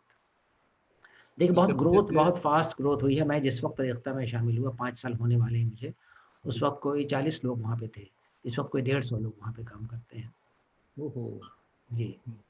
हाँ, मैं गया हुआ हूँ, डिजि रेखा के ऑफ़िस हमने अटेंड किया है। हाँ, 150 जी। बल्कि मैं दोस्तों को ये बताता चलूँ कि संजीव सराफ साहब हुँ, से हमारी मुलाकात है, हुँ, बल्कि 2017 में हुँ, अ, हुँ। मुझे गालिब अवार्ड, हम दोनों को गालिब आपको अवार्ड ड्रामा के हाँ, लिए जी हाँ, जी, हाँ, उसके जी हाँ, लिए उसका सब संजीव वही साहब को मिला था, जी हाँ। हाँ, तो कलीम मैं था हाज़िक़ उस साहब फंक्शन बड़े में। अच्छे शायर हैं, हमारे दोस्त हैं कलकत्ते से, देख रहे जी, हैं, वेरी प्रॉमिसिंग कलीम हाज़िक़, बहुत-बहुत हुँ, शुक्रिया। राकेश उषा आदाब वैद आदाब। हुँ, कह रहे हैं कि देवनागरी ने उर्दू की बहुत खिदमत की है और आज के दौर में हम खुद उर्दू से आशना हुए हैं। थैंक यू सो मच, बहुत अच्छी बात की आपने जी, जी, देवनागरी शुक्रिया। के हवाले से। हुँ, तबस्सुम आज़मी साहिबा देख रही हैं, फारूक इंजीनियर, फिर साथ हैं हमारे काजल दासगुप्ता और इज़ वॉचिंग, आपकी स्टूडेंट लगती हैं काजल काजल दासगुप्ता। हुँ, मुझे याद नहीं है, हो सकता और हो। आपकी स्टूडेंट हो या ना हो, मेरी रिश्तेदार हैं, ये बंगालन अच्छा है। अच्छा अच्छा अच्छा अच्छा हाँ, अच्छा। तो शानदार अहमद साहब देख रहे हैं, और हाँ, अब्दुल सत्तार मेरे ख्याल में पाकिस्तान से बहुत ही प्रॉमिसिंग राइटर हैं, कॉलमनिस्ट हैं अब्दुल सत्तार, हमारे दोस्त, वो देख रहे हैं। बहुत बहुत शुक्रिया। और किदवाई शाफे माशाअल्लाह, देखिए माशाल्लाह। साहब, साफी आपकी साहब वजह से आदाब आपको भाई। बड़े बड़े शुरफा आए हैं आज। इनकी शाफे भाई किताब देख सर रहे सैयद हैं। पे आने वाली है, बहुत अच्छी किताब सर सैयद पे बहुत आने अच्छी वाली है बात, शाफे भाई बहुत की, अच्छी बहुत बात। उम्दा किताब। जी हाँ, जी हाँ। सरमान सरवत साहब देख रहे हैं, और वाह। शाफी भाई कह रहे हैं वंडरफुल एंड एनलाइटिंग कन्वर्सेशन। और बहुत बहुत शुक्रिया सलमान शाफी भाई। सरवत हुसैन के बेटे हैं और बहुत अच्छे शायर हैं, और सरवत अच्छा हुसैन को तो मैं सीने से लगाए फिरता हूँ। अच्छा सर, हाँ, सलमान सरवत साहब बहुत बहुत शुक्रिया। तो हाँ, एक सवाल ये है भाई कि क्या उर्दू रस्मुल खत को बचाना ज़रूरी है? क्योंकि देवनागरी में छपी उर्दू शायरी ज़्यादा फरोख्त होती है, तो क्या किया जाए, आप बताइए। मेरा ख्याल ये है कि दोनों चीज़ें जो आपने कही, मैं इस ख्याल का हूँ कि रस्मुल ख़त रहना चाहिए कायम, इसलिए कि हम्म, वो शनाख्त है उसकी। रस्मुल ख़त के बगैर ज़बान कभी ज़या होगा। अब दूसरा जो सवाल आपका है कि साहब जो हिंदी में यानी देवनागरी स्क्रिप्ट में चीज़ें छप रही हैं, खुद रेख्ता छाप रहा है, बहुत सारी गज़लों के मजमूए छापे हैं रेख्ता ने, वो इसलिए छापे हैं कि वो पहुँचे लोगों तक। उसमें 2 सीरीज़ हैं, एक तो असातिज़ा का कलाम छप रहा है और हम्म, दूसरा नए शुअरा का कलाम छप रहा है। अब अगर सिर्फ़ उर्दू में छपे, तो वो कहाँ पहुँच पाएगा? उर्दू रीडर तक पहुँचेगा। चुनांचे ये दोनों काम ज़रूरी हैं कि उर्दू स्क्रिप्ट में भी वो चीज़ें छपें जो छाप रहे हैं रेख्ता वाले। तो रांचे वो एक काम वो हो रहा है, दूसरा ये है कि वो देवनागरी में भी छप रहा है ताकि वो बड़े दायरे तक पहुँचे और बड़ी रीडरशिप उसकी हो। तो मैं ये समझता हूँ, मेरा अपना ये ख़्याल है कि रस्मुल ख़त बरकरार रहना चाहिए, लेकिन उर्दू की चीज़ें हिंदी में और हिंदी की चीज़ें उर्दू में आनी चाहिए, तभी ये सिलसिला जो है उस्तवार होगा और बेहतर होगा। इसीलिए मैं हमेशा ये बोर्ड ऑफ स्टडीज़ में ये कहता था उर्दू और हिंदी डिपार्टमेंट में कि हम लोगों को एक-दूसरे का लिटरेचर की जो हिस्ट्री है, उर्दू वाले, हिंदी वाले पढ़ाएँ एक-दूसरे के लिटरेचर की हिस्ट्री, तारीख़-ए-अदब पढ़ाएँ, और तब वो अपने कुछ क्लासेस गेस्ट टीचर्स यहाँ से वहाँ जाएँ और कुछ वहाँ से यहाँ आएँ ताकि हिंदी उर्दू, तो ये सिलसिला कायम हमने करवाया था जब मैं उसका मेंबर था बोर्ड स्टडीज़ का। तो ये चला और बहुत पसंद किया स्टूडेंट्स ने और टीचर्स ने। हम्म। लेकिन इस काम करने की ज़रूरत है इस पे बहुत अभी। टोरंटो से हमारी दोस्त कुसुम निजावन साहिबा देख रही हैं, और आपको कह रही हैं कि thank you for reference of Sufinama, कि हाँ। सूफीनामे के लिए शुक्रिया ज़रूर अदा देखिएगा, करना। ज़रूर हाँ, देखिएगा। जरूर देखिएगा। और थैंक यू कुसुम। निसार अहमद साहब देख रहे हैं। देखिए साहब, एक बहुत अजीम शख्सियत हमारे साथ आपके वसीले से आई हैं, और सुकृता पॉल कुमार साहिबा, शुक्रिया आदाब आपको। सुकृता साहिबा आदाब। हाँ, और जो दोस्त नहीं जानते उनके लिए ये है कि सुकृता साहिबा हमारे बहुत बड़े करम फरमा जोगिंदर पाल साहब की जी, जी, साहबजादी हैं, और जी। बहुत अच्छी शुक्रिता हमारी बहुत अच्छी बहन है, शुक्रिता की वालिदा हमारी कुलीग थीं और हम उनके हाँ, बेटे के बराबर थे, हाँ, हम लोगों को भी और बहुत मानती थी, बहुत मानती उनका थी। इंतकाल भी हाल में हुआ है। हाँ, हाल ही में हुआ है जी। और रोजी मैथ्यू साहब देख रहे हैं या देख रही हैं, हुँ। और सुप्रीता आदाब कह रही हैं, आदाब आपको भी। तो साहब, we are having wonderful gathering and wonderful discussion. तो उर्दू रस्मुल खत को बचाना ज़रूरी है, आप बता रहे हैं। मेरा ख़्याल ये है कि हाँ, बचाना चाहिए। तो ये है कि साहब, महजरी अदब जो है हमारा, हम जो हुँ, यहाँ बैठे हुँ। बर्फ़ में गुलाब लगा रहे हैं, तो महजरी अदब के हवाले से तारिकीन वतन कलमकार पर ये इल्ज़ाम है कि हमारी उर्दू बहुत एंग्लिसाइज्ड है। तो क्या हिंदुस्तान में ऐसा नहीं है? ये बताइए हुँ। साहब। पता नहीं क्या मुराद है कि एंग्लिसाइज्ड है उर्दू किसी की। देखिए ये तो जो महज़री अदब है और जो डायस्पोरा है, पूरी दुनिया में है, और अभी जो आपके सुनने वालों में जो लोग बहुत शामिल हैं, पढ़ा है सबने माइग्रेशन जो हुआ है और डायस्पोरा का जो लिटरेचर है। यहाँ बैठी हुई हैं अपर्णा लांजेवार बोस, उन्होंने अभी चंद रोज़ पहले 2 हफ्ते होंगे शायद, मुझे याद नहीं तारीख़। उन्होंने पूरा 2 दिनों का बहुत उम्दा कॉन्फ्रेंस किया है डायस्पोरा के लिटरेचर पे। तो अच्छा। ज़बान का एक दूसरे पे असर तो होता है, और बहुत अच्छा इस तरह था कि उसमें यूएस के भी स्कॉलर्स थे और दूसरी जगहों के थे, हिंदुस्तान के थे, मैं भी उसमें शामिल था एक छोटे से पार्टिसिपेंट की हैसियत से। तो ज़बान पे असर तो होता है, लेकिन ये कहना कि किसी की उर्दू एंग्लिसाइज़्ड हो गई, मुझे बहुत ये बात समझ में नहीं आई। हुँ, इसलिए कि उर्दू की जो जड़ है, ये हिंदी की जो जड़ है, जहाँ पे उसकी जो बुनियाद है और जहाँ से वो अख़ज़ करता है अपनी ताकत और अपनी रोशनी और अपनी मानी के जितने भी अवतार हैं आप कह लें, तो उसमें कोई क्या तरमीम कर सकता है? ये ज़रूर है कि साहब आप बोलते हैं तो आपके बोलने में कुछ अंग्रेज़ी के लफ्ज़ आ जाएँ। जैसे मैं जो आपसे गुफ्तगू कर रहा हूँ तो मैं बहुत अच्छी तरह समझ रहा हूँ कि मेरे 100% उर्दू नहीं बोलूँ। जैसे 100% बोल दिया मैंने अभी 100% की जगह। इसलिए कि हम पढ़ाते रहे हैं दोनों तरफ से और मैं क्लास में उर्दू बोल दिया करता था। खूब अच्छी तरह जानता था कि अंग्रेज़ी की क्लास है, मुझे हिंदी नहीं क्लास है। लेकिन मैं जान के बोलता था और बाद में हमारे बच्चे कहने लगे सर आप बहुत अच्छा कर रहे हैं इसलिए कि बात अच्छी समझ में आ रही है। तो कहने का मेरा मतलब ये है कि ये ऐसा नहीं है कि लिखने में तो ऐसा नहीं होता। आपके बोलने में हो सकता है, आपकी तहरीर यूँ अगर आप लिख रहे हो, लेकिन आप उर्दू की या हिंदी की कोई चीज़ लिख रहे हो, तो मुमकिन है कहीं कोई टर्न ऑफ फ्रेज़ आ जाए जो एंग्लिसाइज़्ड हो, लेकिन पूरे तौर पे नहीं। अच्छा साहब, हात हातिम अल शमामा अल शमा, very interesting conversation. Walk us through the shadows of translation. Thank you, Professor Anusar Rahman sir. EFL University Hyderabad से thank you so much. Rakesh के मिश्रा साहब देख रहे हैं, अपर्णा साहिबा शुक्रिया अदा कर रही हैं आपका, थैंक यू सो मच। और एक और बड़े अच्छे दोस्त हमारे अभी शामिल हुए थे, अलीम कुरैशी साहब देख रहे हैं, बहुत बहुत शुक्रिया। वाह! आज वाह, जरा वाह! भाई पूछ रहे हैं कि मोहतरम अनीस साहब आपकी नज़र में उर्दू का मुस्तकबिल, तो ये सवाल मेरा भी था, चलिए दोनों को मिला देते हैं कि हुँ, दुनिया सिमट कर साहब ग्लोबल विलेज बना दी गई, हुँ, चाहे हमें पसंद हो या ना हो, हुँ। और आलमी मंडी में उर्दू को आप कहाँ देखते मेरा ख़्याल ये है कि हम बचपन से सुनते आए हैं कि उर्दू मर रही है। हैं? अब मेरी उम्र तो अच्छी खासी हो गई और मैंने अभी तक मरते हुए देखा नहीं, जनाज़ा इसका नहीं उठाया और मैं समझ रहा हूँ कि ये मरेगी नहीं, ये ज़िंदा है और ज़िंदा रहेगी। साहब जिस ज़बान की इतनी बड़ी तारीख़ हो और जो 6-7 नामों से याद की गई हो ये ज़बान और जिसको यानी वली ने जिस तरह से इसको बरता और जब दिल्ली आए तो लोगों ने कहा कि साहब ये ज़बान इसमें क्या ग़ज़लें कही जा सकती हैं? जब सादुल्लाह गुलशन से मुलाकात हुई तो कहा कि हाँ, कही जा सकती हैं और उसके बाद जिस तरह मीर ने उसको सँवारा और उसके बाद कैसे ये ज़बान मर सकती है साहब? मैं तो नहीं समझता कि ये ज़बान मरने वाली ज़बान है। जी, ये हमारे इसलिए ख्याल में लोगों का कॉम्प्लेक्स है। कॉम्प्लेक्स है और और इसलिए कहते हैं लोग कि सरकारी इआनत नहीं मिली। देखिए सरकारी इआनत से फ़ायदा तो होता है, गवर्नमेंट की ग्रांट मिल जाए आपको, तो फ़ायदा तो उससे होता है। लेकिन अगर नहीं भी मिले तो हम और आप ज़िंदा रखे हुए हैं इसको। आपकी बिल्कुल महफ़िल में इतने हमारी हज़ार लोग जो जिम्मेदारी, बैठे हुए हैं, तो ये उर्दू को ज़िंदा रखने वाले, हिंदी को ज़िंदा रखने वाले लोग हैं। बिल्कुल। मुक्तांगन कर रहा है यही काम, वो भी ज़िंदा रखने का काम कर रहा है। तो मैं नहीं समझता कि हाँ, ये है कि उसको आप परवान चढ़ाएँ, उसके लिए बेहतरी की सूरत है। इसके 2 ही लोग इसके ज़िम्मेदार हैं, वो है उसका लिखने वाला और वो है उसका पढ़ने वाला। ज़ाहिर है बिल्कुल। कि उसका उसका पब्लिकेशन उतना आसान भी नहीं है, जैसे उर्दू में पब्लिशिंग की हालत बहुत अच्छी नहीं है। आम तौर पे लोगों को अपना पैसा खर्च करना पड़ता है छपवाने के लिए। लोग करते हैं, मोहब्बत से करते हैं और पहुँचाते हैं, किताब नहीं बिकती, लोग पहुँचाते हैं तोहफ़े के तौर पे दूसरे को। तो क्यों कर रहे हैं? एक तरह का ज़िंदा रखना चाहते हैं उसको।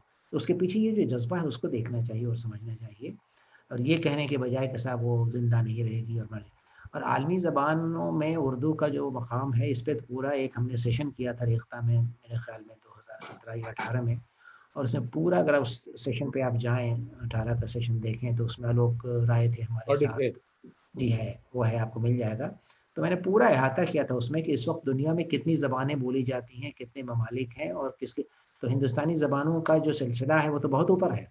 हैरत हुई मुझे देख के जब ये डेटा मैंने निकाला, तो उसमें उर्दू-हिंदी की पोज़ीशन तो बहुत आगे है और तनवीर।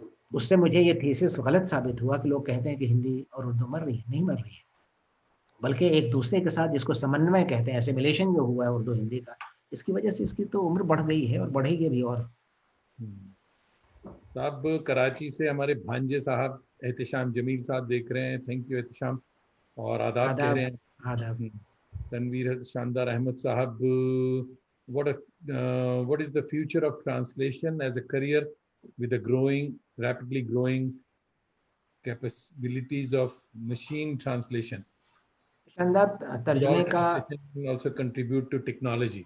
जी नहीं हाँ। ये तो हाँ बताएं साहब। हाँ, कई कई सवाल हैं इसके अंदर। शानदार साहब मैं कहूँगा कि तर्जुमे का मुस्तक़बिल है, फ्यूचर है इसका। उससे याफ़्त की अगर आप बात कर रहे हैं, तो जैसे कुछ किताबों से तो आपको रॉयल्टी इतनी मिलती है कि आप कह सकते हैं कि हाँ, इसमें बड़ा फ़ायदा हुआ आपको माली तौर पे। बहुत सी किताबें ऐसी हैं जिन पे माली फ़ायदा आपको नहीं होता है, लेकिन आप करते हैं उसको। मशीन ट्रांसलेशन एक दूसरा मामला है। मशीन ट्रांसलेशन में जो चीज़ें आ रही हैं, वो एक किसी ख़ास मकसद के तहत आ रही हैं और और उसका करना भी आसान है एक लिहाज़ से जैसे कि हम करते हैं शायरी का या आप अफ़साने का कर रहे हो या लिख रहे हो। तो दोनों अलग अलग किस्म के तर्जुमे हैं और दोनों का मुस्तक़बिल अलग अलग किस्म का है। अब देखिए 19वीं सदी में महाभारत का ट्रांसलेशन अगर हो गया तो उसके बाद बहुत सारे तर्जुमे हुए और सारे तर्जुमे पढ़े गए और बिके, और आज भी एक एक किताब के कई के तर्जुमे हैं। तो लोग पूछते हैं कि भाई जब इसका तर्जुमा हो चुका था तो दोबारा ट्रांसलेट करने की क्या ज़रूरत थी? उसका आंसर ये है, उसका जवाब ये है कि हर अहद अपने लिए एक तर्जुमा तैयार करता है, इसलिए कि भौतिका बदल जाती है, पोएटिक्स बदल जाती है, पढ़ने वाले बदल जाते हैं, फिजियोलॉजी चेंज, डिक्शन बदल जाता है। तो अलग अलग तरह के तर्जुमे हैं और अलग अलग तर्जुमे के तरीके हैं और अलग अलग उसका फ्यूचर भी है।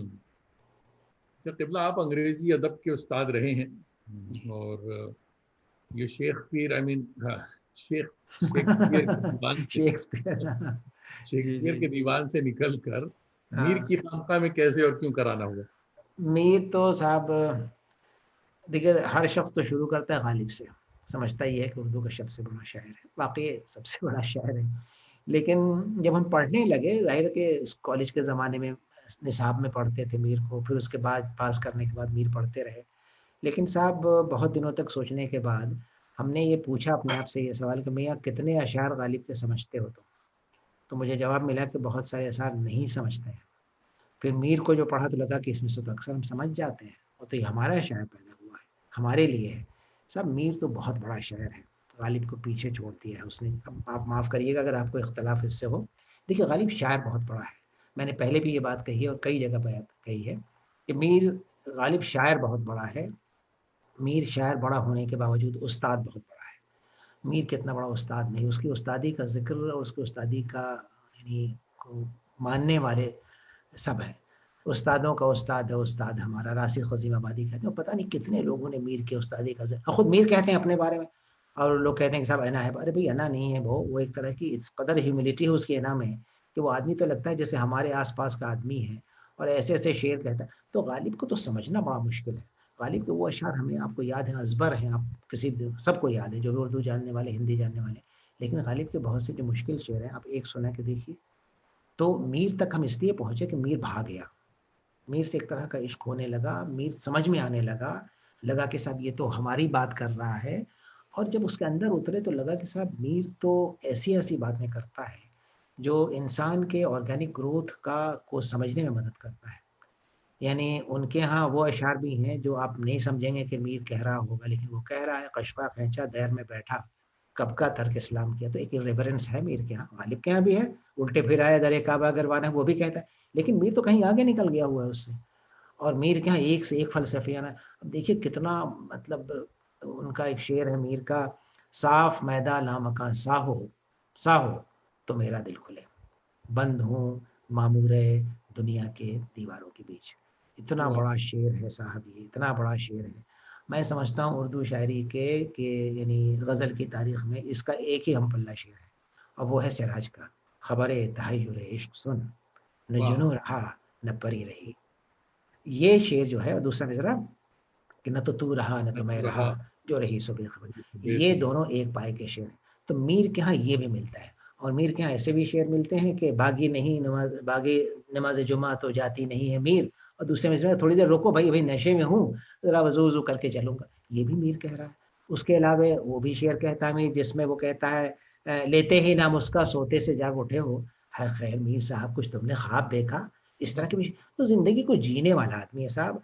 और ज़ालिम कहीं तो मिल कहीं दारू पिए हुए, ये भी मीर हाँ, कह रहा है। ज़ाहिम ज़ालिम कहीं तो मिल, कभी दारू पिए हुए, फिरते हैं हम भी हाथ में सर को लिए हुए। और वाह, मीर ने साहब वो जो सादा लड़कों के बारे में जो शेर कहे हैं, सादा लड़के वो जिनके भी बाल नहीं होते, और वो जो उनका बहरहाल किस्से हैं, कहानियाँ, उस पे भी शेर है मीर के मगर बिस्तर पे आप उलट-पलट।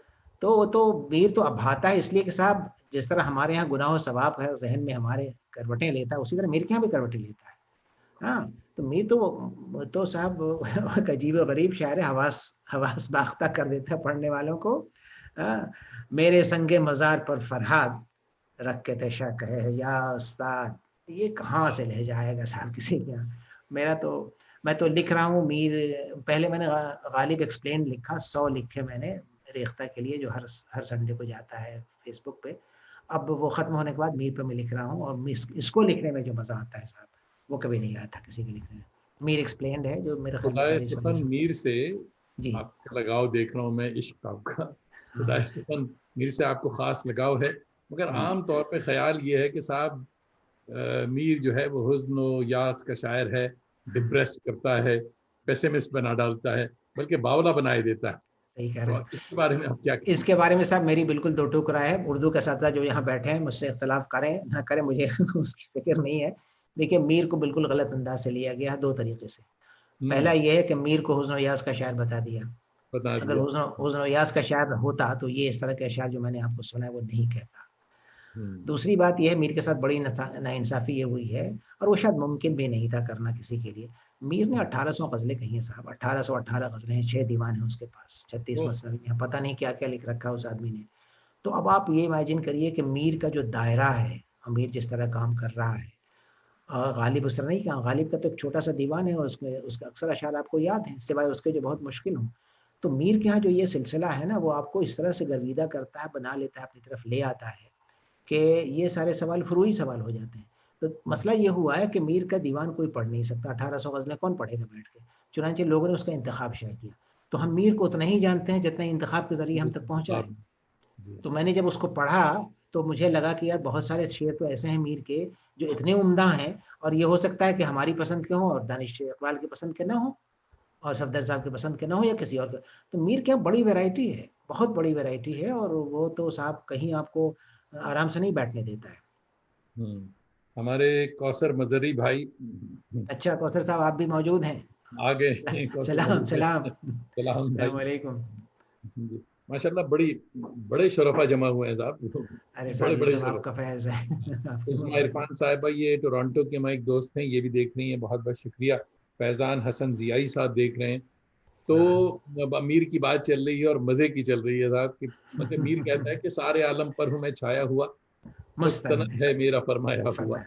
अब तो खुद ऐसे कह रहा है फरमाया सारे हुआ अशआर जो हैं, है। ये क्या है साहब, खुद एतमादी है या खुशफहमी है क्या? नहीं, खुद एतमादी है। देखिए इसकी वजह से कुछ लोगों ने ये कहा कि साहब मीर के अना बहुत है। तो मैंने अभी चंद जो मिनट पहले ये कहा था कि साहब अना नहीं है, उसको अना नहीं कहते, बहुत पॉज़िटिव है वो। वो खुद एतमादी है एक तरह का। और वो खुद क्या, वो अपने बारे में अब खुद को भी उस्ताद कहा है उन्होंने कई शेर में। अपने बारे में कहते हैं वो उस्ताद हूँ मैं। और ये कॉन्फिडेंस आसानी से आता नहीं है। ये कॉन्फिडेंस 2 लोगों को आ सकता है, दानिश साहब।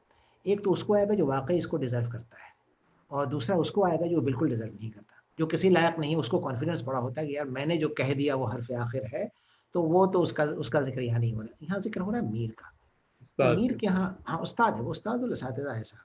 और कितने शुअरा ने साहब कहा कि मुसफ़ी का बड़ा उम्दा शेर है साहब कि क्या मुसफ़ी तुम हुए मीर से मुसफ़ी मीर फिर भी मीर ही था। हाँ, तो वो मसला है मीर के यहाँ तो ये जो परतें हैं जो खुलती जाती हैं। अगले जमाने में कोई मीर भी हाँ, था। मीर भी था। मत सहल हमें जानो ये है ना कि बहुत सी चीज़ें हैं, बहुत से अशआर हैं मीर के। तो मीर खुलता है, धीरे-धीरे खुलता है, हम्म। धीरे-धीरे खुलता और है। महविश साहिबा कह रही हैं कि listening to you for half hour is equivalent to reading a dozen book. Dear oh sir, भाई! बहुत अच्छा। जी, तुम्हारी मोहब्बत है महविश ये सब। मोहब्बत है इनकी, बहुत अच्छी बात है, थैंक यू सो मच। तो किबला ये इश्क क्या है? क्या शायरी के लिए, गजल के लिए इश्क जरूरी? बिल्कुल साहब ज़रूरी नहीं है। अब देखिए परसों सुबह ये हुआ अगर मुझे सही याद आ जाए वो शेर हिज्र से बात की विसाल के बाद।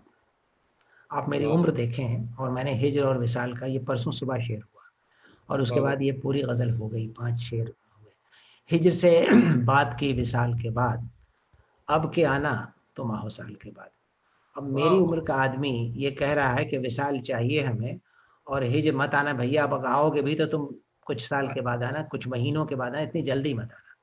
तो वाह। इश्क करना लाज़मी नहीं है, लेकिन अगर इश्क करें तो मीर की तरह करें। अब आप मीर के दीवान को अगर खंगालेंगे तो आप देखेंगे कि ये लफ्ज़ इश्क इतनी बार इस्तेमाल हुआ और इतने मानों में इस्तेमाल हुआ है कि बेइंतहा आप समझेंगे कि हाँ, इश्क ही इश्क है जिधर देखो, सारे आलम में भर रहा है इश्क। क्या वाह, बात है! और क्या बात। इस शेर का तो कोई जवाब ही नहीं है। वो कौन-सा शेर है? इश्क आशिक है, ये शेर सुने साहब। इश्क आशिक है, इश्क है माशूक, वाह यानी अपना ही मुब्तला है इश्क। वाह वाह। इश्क कई ग़ज़लें हैं मीर की जिसमें इश्क ही रदीफ़ है और इतनी बार, लेकिन इश्क मीर का जो है वो ये वाला मीर नहीं है, ये जो रोमांटिक लव नहीं है, यानी मजाजी नहीं है, जो हकीकत दोनों को मिला देते हैं और हमें कंफ्यूज करते हैं कई बार। भाई उनका वाकया ज़िक्र मीर में पढ़ने वाला है कि उनके चचा जो हैं वो मानुल्लाह लेके जाते हैं एक दरवेश के पास, दरवेश से मुलाकात होती है, पूछते हैं कौन सा बच्चा है ये, 8 साल की उम्र थी उस वक्त। तो कहा कि ये अली मुत्तकी का बेटा है और हमारा भतीजा है। तो उन्होंने देख के दरवेश ने कहा कि यार ये लड़का अगर ये ठीक से पल गया तो ये जन्नत का हकदार है, ये जन्नत पहुंचेगा, और इससे वाह। कहो। और वालिद मीर के कहते थे मियाँ इश्क करो, इश्क ही अव्वल इश्क ही आखिर। तो मियाँ उसके मीर के वालिद ने उनको सिखाया था और ये ट्रेडिशन लेके मीर चले हैं और इतने वाह। अंदाज में मीर ने बरता है इश्क को। तो हम अगर थोड़ा सा मीर से इश्क के अंदाज सीख लें तो साहब वारे न्यारे हो जाएंगे हमारे तो। अच्छा साहब, ये सफदर साहब का भी एक सवाल आ रहा है अपनी उर्दू इंग्लिश शायरी के बारे में कुछ बताएं। ये इस पे हम आएंगे सफदर भाई, अभी थोड़ा सा और मीर के यहाँ रहने दीजिए हमें एक आध सवाल और। कि अच्छा ड्रामा अच्छा। नवीस और शायर ऑर्डन जो है, W.H. ऑर्डन और या खुदाए सुखन मीर, इन दोनों के यहाँ तखय्युल परवाज क्या है? दोनों को कैसे कंपेयर कर, देखिए मीर के मुकाबले में तो बहुत छोटे शायर हैं ये लोग, लेकिन एहसास है W.H. ऑर्डन। 40s का सबसे बड़ा शायर है, 20s का शायर है, बल्कि 30s का शायर है W.H. ऑर्डन, 20s का शायर है T.S. एलियट। इनकी बड़ी रेंज है, जहाँ तक उस ज़माने की जो जो बूतिका थी, जिस तरह से शायरी लिखी जा रही थी। और दूसरी बात यह है कि जो सोशल रियलिज्म का ज़माना था और कम्युनिज्म का उरूज हो रहा था, तो उस वक्त W.H. ऑर्डन बहुत बड़ा नाम था और पूरा एक ग्रुप था जो W.H. ऑर्डन के साथ काम करता था और उस तरह की नज़में ये लोग लिखते थे। लेकिन मीर से मुकाबला नहीं होगा, इसलिए कि मीर किसी वक्त के शायर नहीं है, W.H. ऑर्डन एक ज़माने का शायर है। वो 30s का सबसे बड़ा शायर है, 30s का बहुत बड़ा शायर है, 40s में भी उसकी आवाज़ पहुँचती है। और मीर के यहाँ तो कोई वक्त का तयन नहीं है। मीर बाज़गश्त आप पिछले ज़मानों में देखिए, उसके ज़माने में देखिए और मीर के बाद वाले, उनके जितने भी उनके ज़माने के शायर हैं, आप देखिए कि सब के सब सौदा हों, सिराज हों, दर्द हों, ये ज़रा सा पहले पैदा हुए हैं और बल्कि सब हमास एक तरह से। उसके बाद से इंशा वगैरह का दौर आता है बाद में और मुसफ़ी का दौर आता है। तो आप देखिए कि किस तरह इकोज़ हैं, मीर को इको करता। देखिए गालिब को तो क्वेश्चन किया लोगों ने, मीर को क्वेश्चन नहीं कर सके, मीर को सवाल ही नहीं छोड़ा उस आदमी ने। तो मीर का तख़य्युल बहुत दूसरे आला दर्जे का तख़य्युल है। देखिए वो शेर आप उसका सुने कि जिसमें वो कहता है कि क्या है, झाँकूँ अपने सीने में, वो शेर मुझे याद नहीं आ रहा है कि हाँ, दिल भी क्या लक दक जंगल है, ये कहता है कि ये अगर झाँकूँ मैं तो इसके अंदर मुझे एक जंगल दिखाई देता है। और बड़ा अच्छा लगती वो एक वाक़या याद आ गया ज़िक्र वीर में, शायद इसका, ये पता नहीं कहाँ, नहीं ज़िक्र कहीं और है इसका ज़िक्र, कि जब वो आसिफ़ुद्दौला के दरबार में पहुँचते हैं, तो पाई बाग है, जिस कमरे में वो रहते थे, तो उसके साथ लगा हुआ एक पाई बाग है। खिड़की मीर ने कभी खोली नहीं। तो किसी ने पूछा कि मीर साहब खिड़की तो खोलिए, क्या उम्दा बाग है सामने। तो उन्होंने कहा कि साहब क्या खिड़की खोले हम, हमारे तो दिल के अंदर झाँकने में यहाँ सारा बाग बसा हुआ है। वाह। उसके उसी के पस मंज़र में वो समझिए आप उस शेर को, जो मीर कहता है कि साफ मैदा लामक। तो एक तरफ तो वो खिड़की खोल के पाई बाग को नहीं देख रहे और दूसरी तरफ ये शेर कह रहे हैं साफ मैदा लामकां सा हो तो मेरा दिल खुले, बंद हूँ मामूर है दुनिया की दीवार। तो वो इमेजिनेशन इसका जो है ना, वो उसकी लिमिट नहीं है। तख़य्युल की परवाज़ मीर की बेइंतहा बहुत ऊँचा है। वाह वाह वाह वाह वाह। सबसे बड़ी खिदमत तो मीर ने ज़बान की है। ज़बान को मैच्योर किया उसने, रेख्ता को मैच्योर किया और सबको सिखाया ज़बान बोलना और लिखना। खुदाए सुखन खुदाए सुख़न साहब, इसीलिए। 1974 याद आता है कि जी। हम अलीगढ़ में नौजवान थे, इंग्लिश ऑनर्स के स्टूडेंट थे, और उस दौरान आपके इंग्लिश के मज़ामीन में पढ़ रहा था अल्लाह। और बड़ा इम्प्रेस था कि साहब अनीसुर रहमान साहब अंग्रेजी के बहुत बड़े माहिर। मगर उसी दौरान आजकल में शब खून में इन पर्चों में आपकी गजलें भी देख रहा था और मैं बड़ा हैरान था कि भाई ये शख्स है कौन और क्या है। तो मेरी खुशबख्ती कि आप सामने बैठे हैं। तो आपके यहाँ मुझे लगता है कि अंग्रेजी जो है बेगम की तरह धड़ल्ले से आती हैं और उर्दू जो है गजल महबूबा की तरह दबे कदम में आती है। तो कुछ ठीक कहा बताएं इन आपने, दोनों के रिश्ते। ठीक ठीक कहा आपने, बहुत बहुत अच्छा कहा, बहुत अच्छा लफ्ज़ आपने इंतखाब किया। ज़ाहिर है कि मेरा रिश्ता तो रहा दोनों ज़बानों से, दोनों ज़बानों के अदब से। हुआ ये कि हमने कॉलेज के ज़माने में शेर कहना शुरू ज़रूर किए और हमारे उस्ताद हुआ करते थे उर्दू डिपार्टमेंट के, जो हेड थे अख्तर कादरी साहब, अल्लाह मग़फ़िरत फ़रमाए उनकी। तो हम लोग उल्टी सीधी गज़लें लेके जाते थे और उनको दे देते धीरे से कि सर इसको देखिएगा ज़रा सा, इसकी तस्हीह इसकी वो कर दें, इस्लाह कर दें। तो वो वक़्त के पाबंद थे, बुलाते थे कि 3 बजे आ जाना मिल जाएगी, तो 3 बजे पहुँच गए अगले दिन और मिल जाती थी। तो उन्होंने हम लोगों की परवरिश की पर्दाश्त की जो हुआ वो।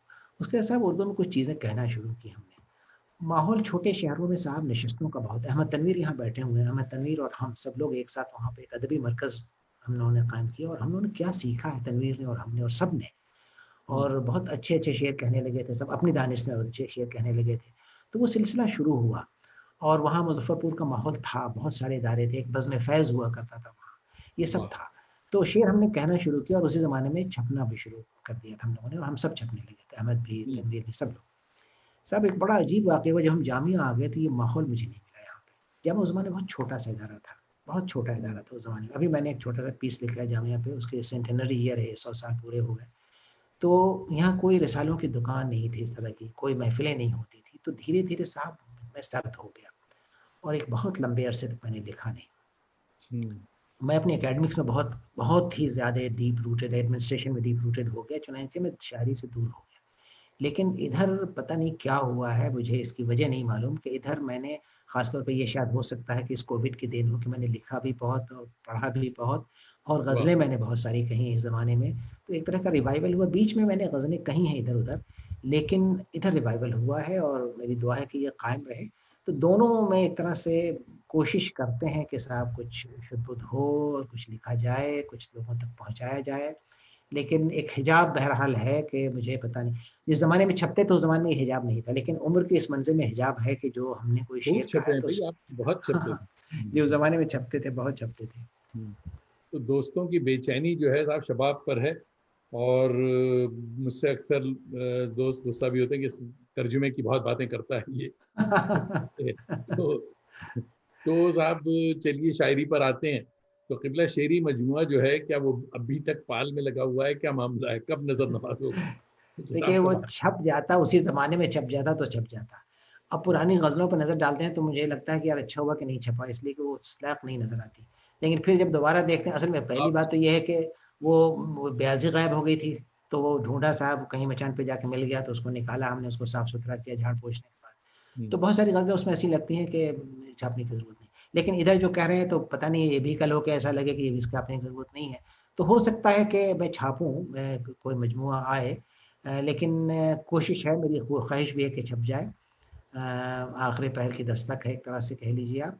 तो कोशिश करेंगे कि छप जाए। तो बहुत इधर बहुत। मैंने कुछ चीज़ें ज़रूर कही हैं और पुरानी चीज़ों पे भी नज़र डालता हूँ, लेकिन मैं देखता हूँ कि कोई तसलसल हमारे यहाँ कायम हुआ है कि नहीं हुआ है। लफ्ज़ों में हमारे कोई तब्दीली आई, हमारी इमेजरी कैसी है। तो ये एक तरह से एक फ़ेज़ है जिसको मैं खुद समझने की कोशिश कर रहा हूँ। तो मेरे ख्याल में फिर एक गज़ल तो आप सुनाई दें, क्योंकि लोगों की सब्र जो है। अच्छा ज़रूर सुनाता हूँ साहब, ज़रूर सुनाता हूँ। देखिए साहब आपको चंद शेर सुनने पड़ेंगे पुराने।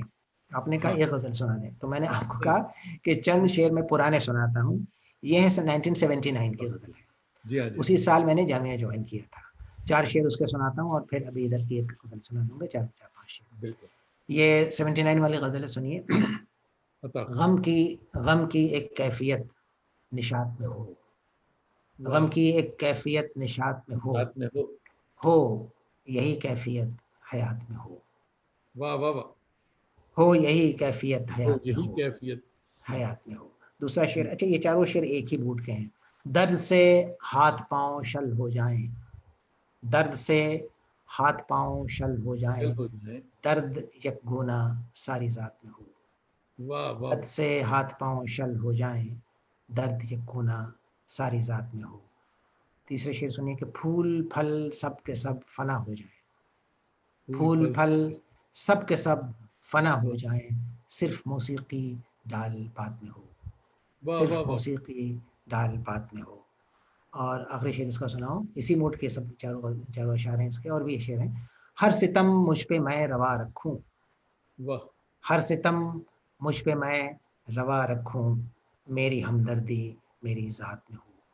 वाह ये वाह वाह। पुरानी गज़ल मैंने आपको सुनाई और हम्म। इसलिए नई गज़ल सुनाना चाहता हूँ 4 शेर उसके कि आपको अंदाज़ा हो सके कि साहब किस सिमत में हैं। मुझे खुद भी अंदाज़ा नहीं है, कोशिश कर रहे हैं कोई सिमत मिल जाए आप दोस्तों की मेहरबानी से और आपकी जैसे मैं सोबत से। आपको बताऊं कि लाहौर से हमारी बहुत अच्छी दोस्त साइमा खान साहिबा आदाब कह रही हैं आपको, आदाब और मेरा भी तारीफ कहें कर रहे हैं। मजहर साइमा तौसीफ साहब। भाई भी वाह वाह कह रहे हैं। अरे वाह। और मोहम्मद एम खान साहब दिल्ली से मेरे ख्याल में सलाम आप कर रहे हैं। बहुत बहुत क्या बात शुक्रिया। सुनिए है। साहब, जी अता हो जी। जी, मैं चंद शेर सुनाता हूँ नई गज़ल के। इधर जो मैंने गज़लें कही हैं कोविड के ज़माने में 10 12 15 गज़लें कही होंगी। किताब इश्क का एक बाब लिख दिया मैंने, किताब इश्क का एक बाब लिख दिया मैंने, ज़मी शराब फलक ख्वाब लिख दिया मैंने, वाह वाह वाह। ज़मी शराब फलक ख्वाब लिख दिया मैंने। हमारी नज़रों से जामे सिफाल जब गुज़रा, हमारी नजरों से हमारी नज़रों से जामे जामे सिफाल सिफात। जब गुज़रा, पसे दुआ उसे नायाब लिख दिया मैंने, वाह वाह वाह वाह। पसे दुआ उसे से दुआ। नायाब लिख दिया मैंने। सुकूते आप को उसने सुकूते आप लिखा, वाह। सुकूते आप को उसने उसने सुकूते आप लिखा, सुकूते आप को गिरदाब लिख दिया मैंने, टूटे आपको गिरदाब लिख दिया लिख मैंने। दिया। वाह वो कोई जब्र था या जब्र से फरार मेरा, वो कोई जब्र था या जब्र से फरार मेरा, रुखे मुहीब को महताब लिख दिया मैंने, वाह वाह वाह। रुखे मुहीब को महताब लिख दिया मैंने। कि रोशनी की न थी ताब चश्म ताबा को, कि रोशनी की न थी ताब चश्म ताबा को, रुखे मुहीब को महताब लिख दिया अब लिख मैंने, दिया मैंने। वाह रुखे मुहीब को महताब लिख दिया मैंने। वो बेखुदी कथा आलम के वजद की सूरत, वो वाह। बेखुदी कथा आलम के के वजद वजद की की। सूरत, जो आबे सादा मैं नाब लिख दिया मैंने।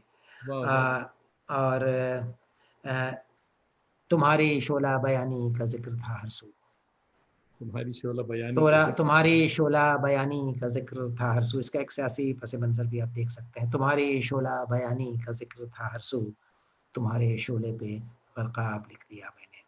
और वाह इसका वाह वाह। नुक्ता सुन लें। सलाम बंद किया उसने फिर कलाम भी बंद, वाह वाह सलाम वाह। बंद किया उसने फिर फिर कलाम कलाम भी। भी बंद, सो उसको आखिरी आदाब लिख दिया मैंने। भाई वाह वाह वाह वाह सलाम बंद वाह। किया उसने फिर अच्छा कलाम शेर भी है, बंद, बहुत अच्छा। सो वाह उसको वाह। आखिरी आदाब लिख दिया मैंने। लिख तो दिया ये मैंने। साहब इधर हालिया गज़ल है और वाह वाह वाह वाह वाह। कोशिश जारी है। तबीयत मौजूद है। कौसर कहते हैं मुझसे कि रवानी आ रही है। तो मैं कहता हूँ भाई आप हमारी तरफ निगाह करम रखिए ताकि ये रवानी कायम रहे। हसन मजीद साहब बहुत तारीफ कर रहे हैं। मंजर इमाम साहब देख रहे हैं और जफर भाई आपकी बहुत तारीफ करेंगे। कमाल के अशार हैं, वाह वाह। हुमायूं बहुत सईद शुक्रिया। खान साहब देख रहे हैं। तो वो विशाल वाली जो गजल अभी आपने एक शेर सुनाया था, वो अब जी जी कंप्लीट नहीं हुई। अब जी वो हो सुनाइए गया। गजल। जी हाँ। सुना दूँ? वो सुनाइए। अच्छा जी जी जी।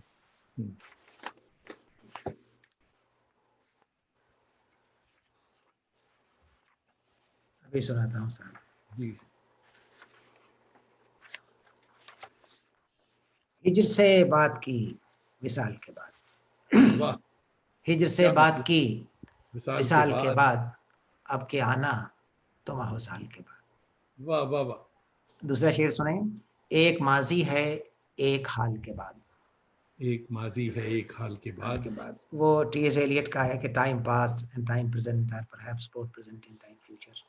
एक वाह माजी है एक हाल के बाद, एक जुनूब अब जुनूब आएगा शुमाल के बाद। वाह। एक माजी है एक एक हाल हाल। के बाद, अब जुनूब आएगा शुमाल के बाद।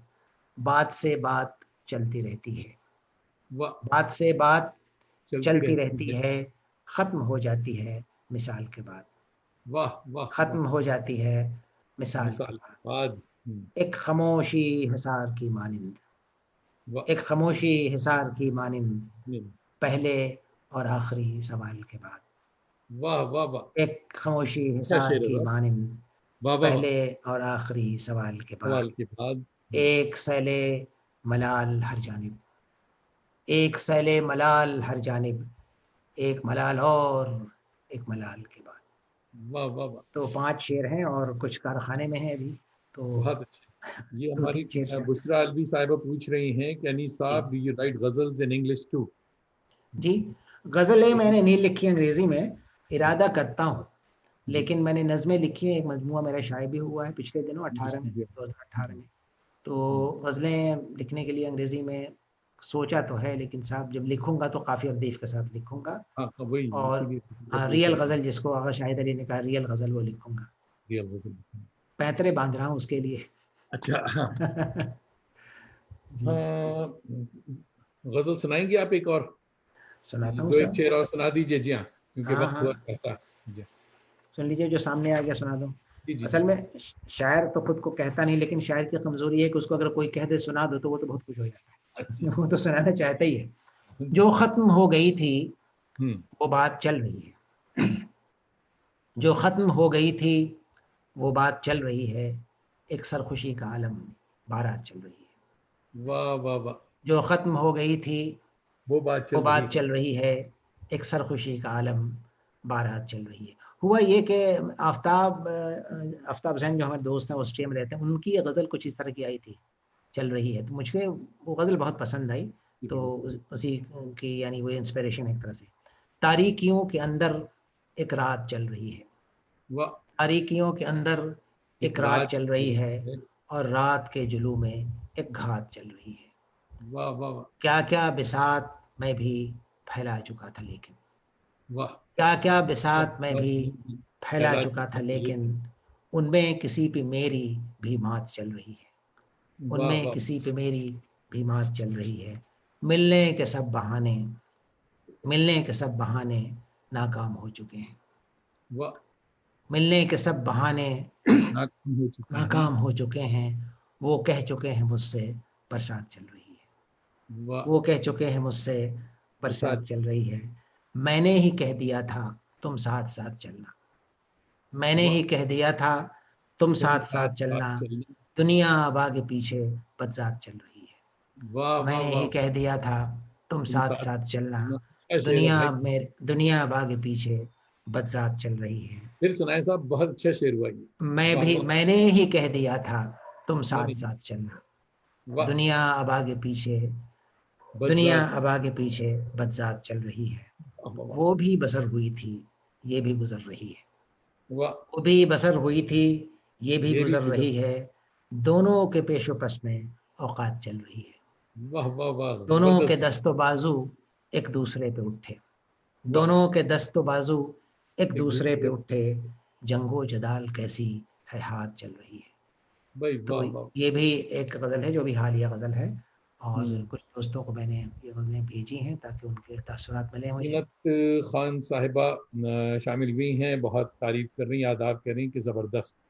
और साइमा बहुत खान भी शुक्रिया, कह रही हैं क्या बात बहुत है हुज़ूर, शुक्रिया, बहुत अच्छे, बहुत बहुत शुक्रिया। बहुत शुक्रिया। तो साहब, अक्टूबर का महीना बड़ा मुबारक महीना है। इस बार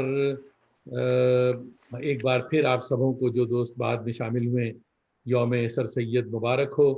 गुफ्तगू के दौरान बेशुमार दोस्तों के बर्थडे नोटिफिकेशन भी साथ साथ चल रही थी, आ रही थी, और बेशुमार दोस्तों का आज उनकी सालगिरह भी है आज। और सबसे ज़्यादा बात मज़े की बताऊं कि आज हमारे सीनियर दोस्त करम फरमा, हरदिल अजीज़, मलिक ज़ादा मंजूर अहमद साहब की सालगिरह है। खुदावंद उनके दर्जात बुलंद करे।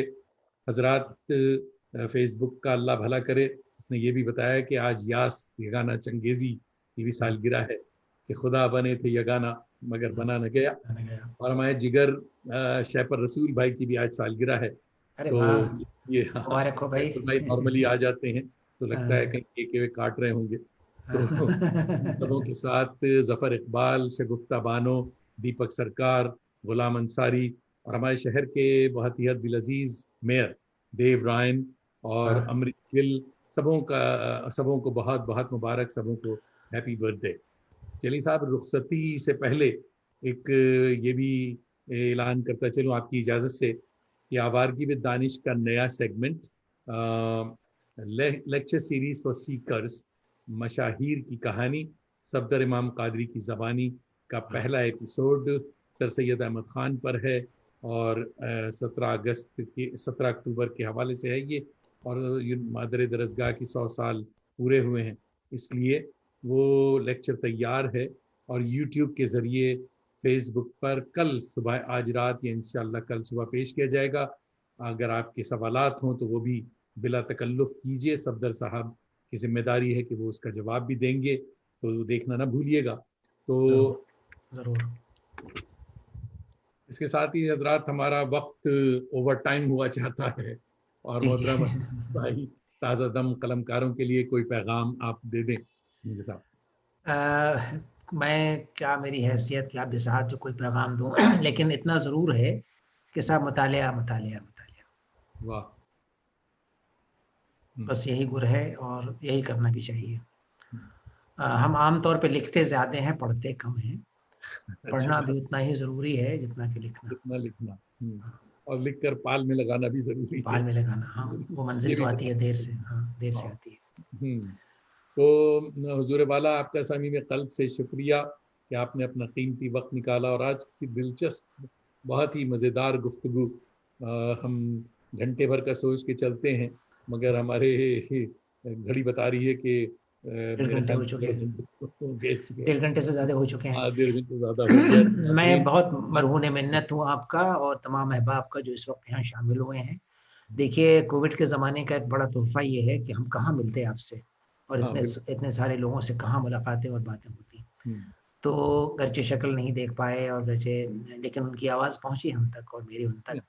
तो साहब ये ये भी एक बड़ा अच्छा मस्बत पहलू है, और मैं तो समझता हूँ कि अगर कोविड जल्द ख़त्म हो जाए, और जब भी ख़त्म हो जाए जल्द ख़त्म हो जाए, ये सिलसिले कायम रहने चाहिए सिलसिला रहना चाहिए इंशाल्लाह। मैं ताकि रखूंगा मुलाकातें हमारी होती रहें ये, और हाफिज। हमारा दायरा बढ़ता रहे, मोहब्बतों का सिलसिला होगा, मोहब्बतों का चलता वास्ता रहे होगा। इंसान। बहुत मरहून मन्नत हूँ मैं आपका दानिश इकबाल साहब और तमाम दोस्तों का जो दानिश, है। जावेद दानिश साहब।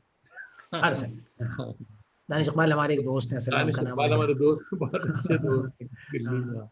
तो तो उनका दानिश भी नाम, इकबाल को उनका भी भी नाम, बुलाएंगे किसी दिन हम। जी, वो हमारे दिली, नाजरीन, जी, जी हाँ। नाजरीन और तमाम दोस्तों का बहुत बहुत शुक्रिया।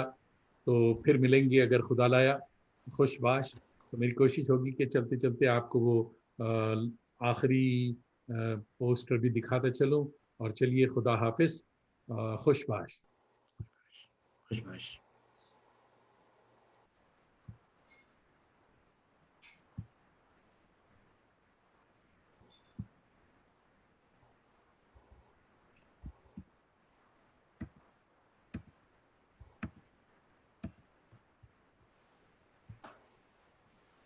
हजरात, मैं वो शेयर करना चाह रहा था चलते चलते, तो देखता हूँ कि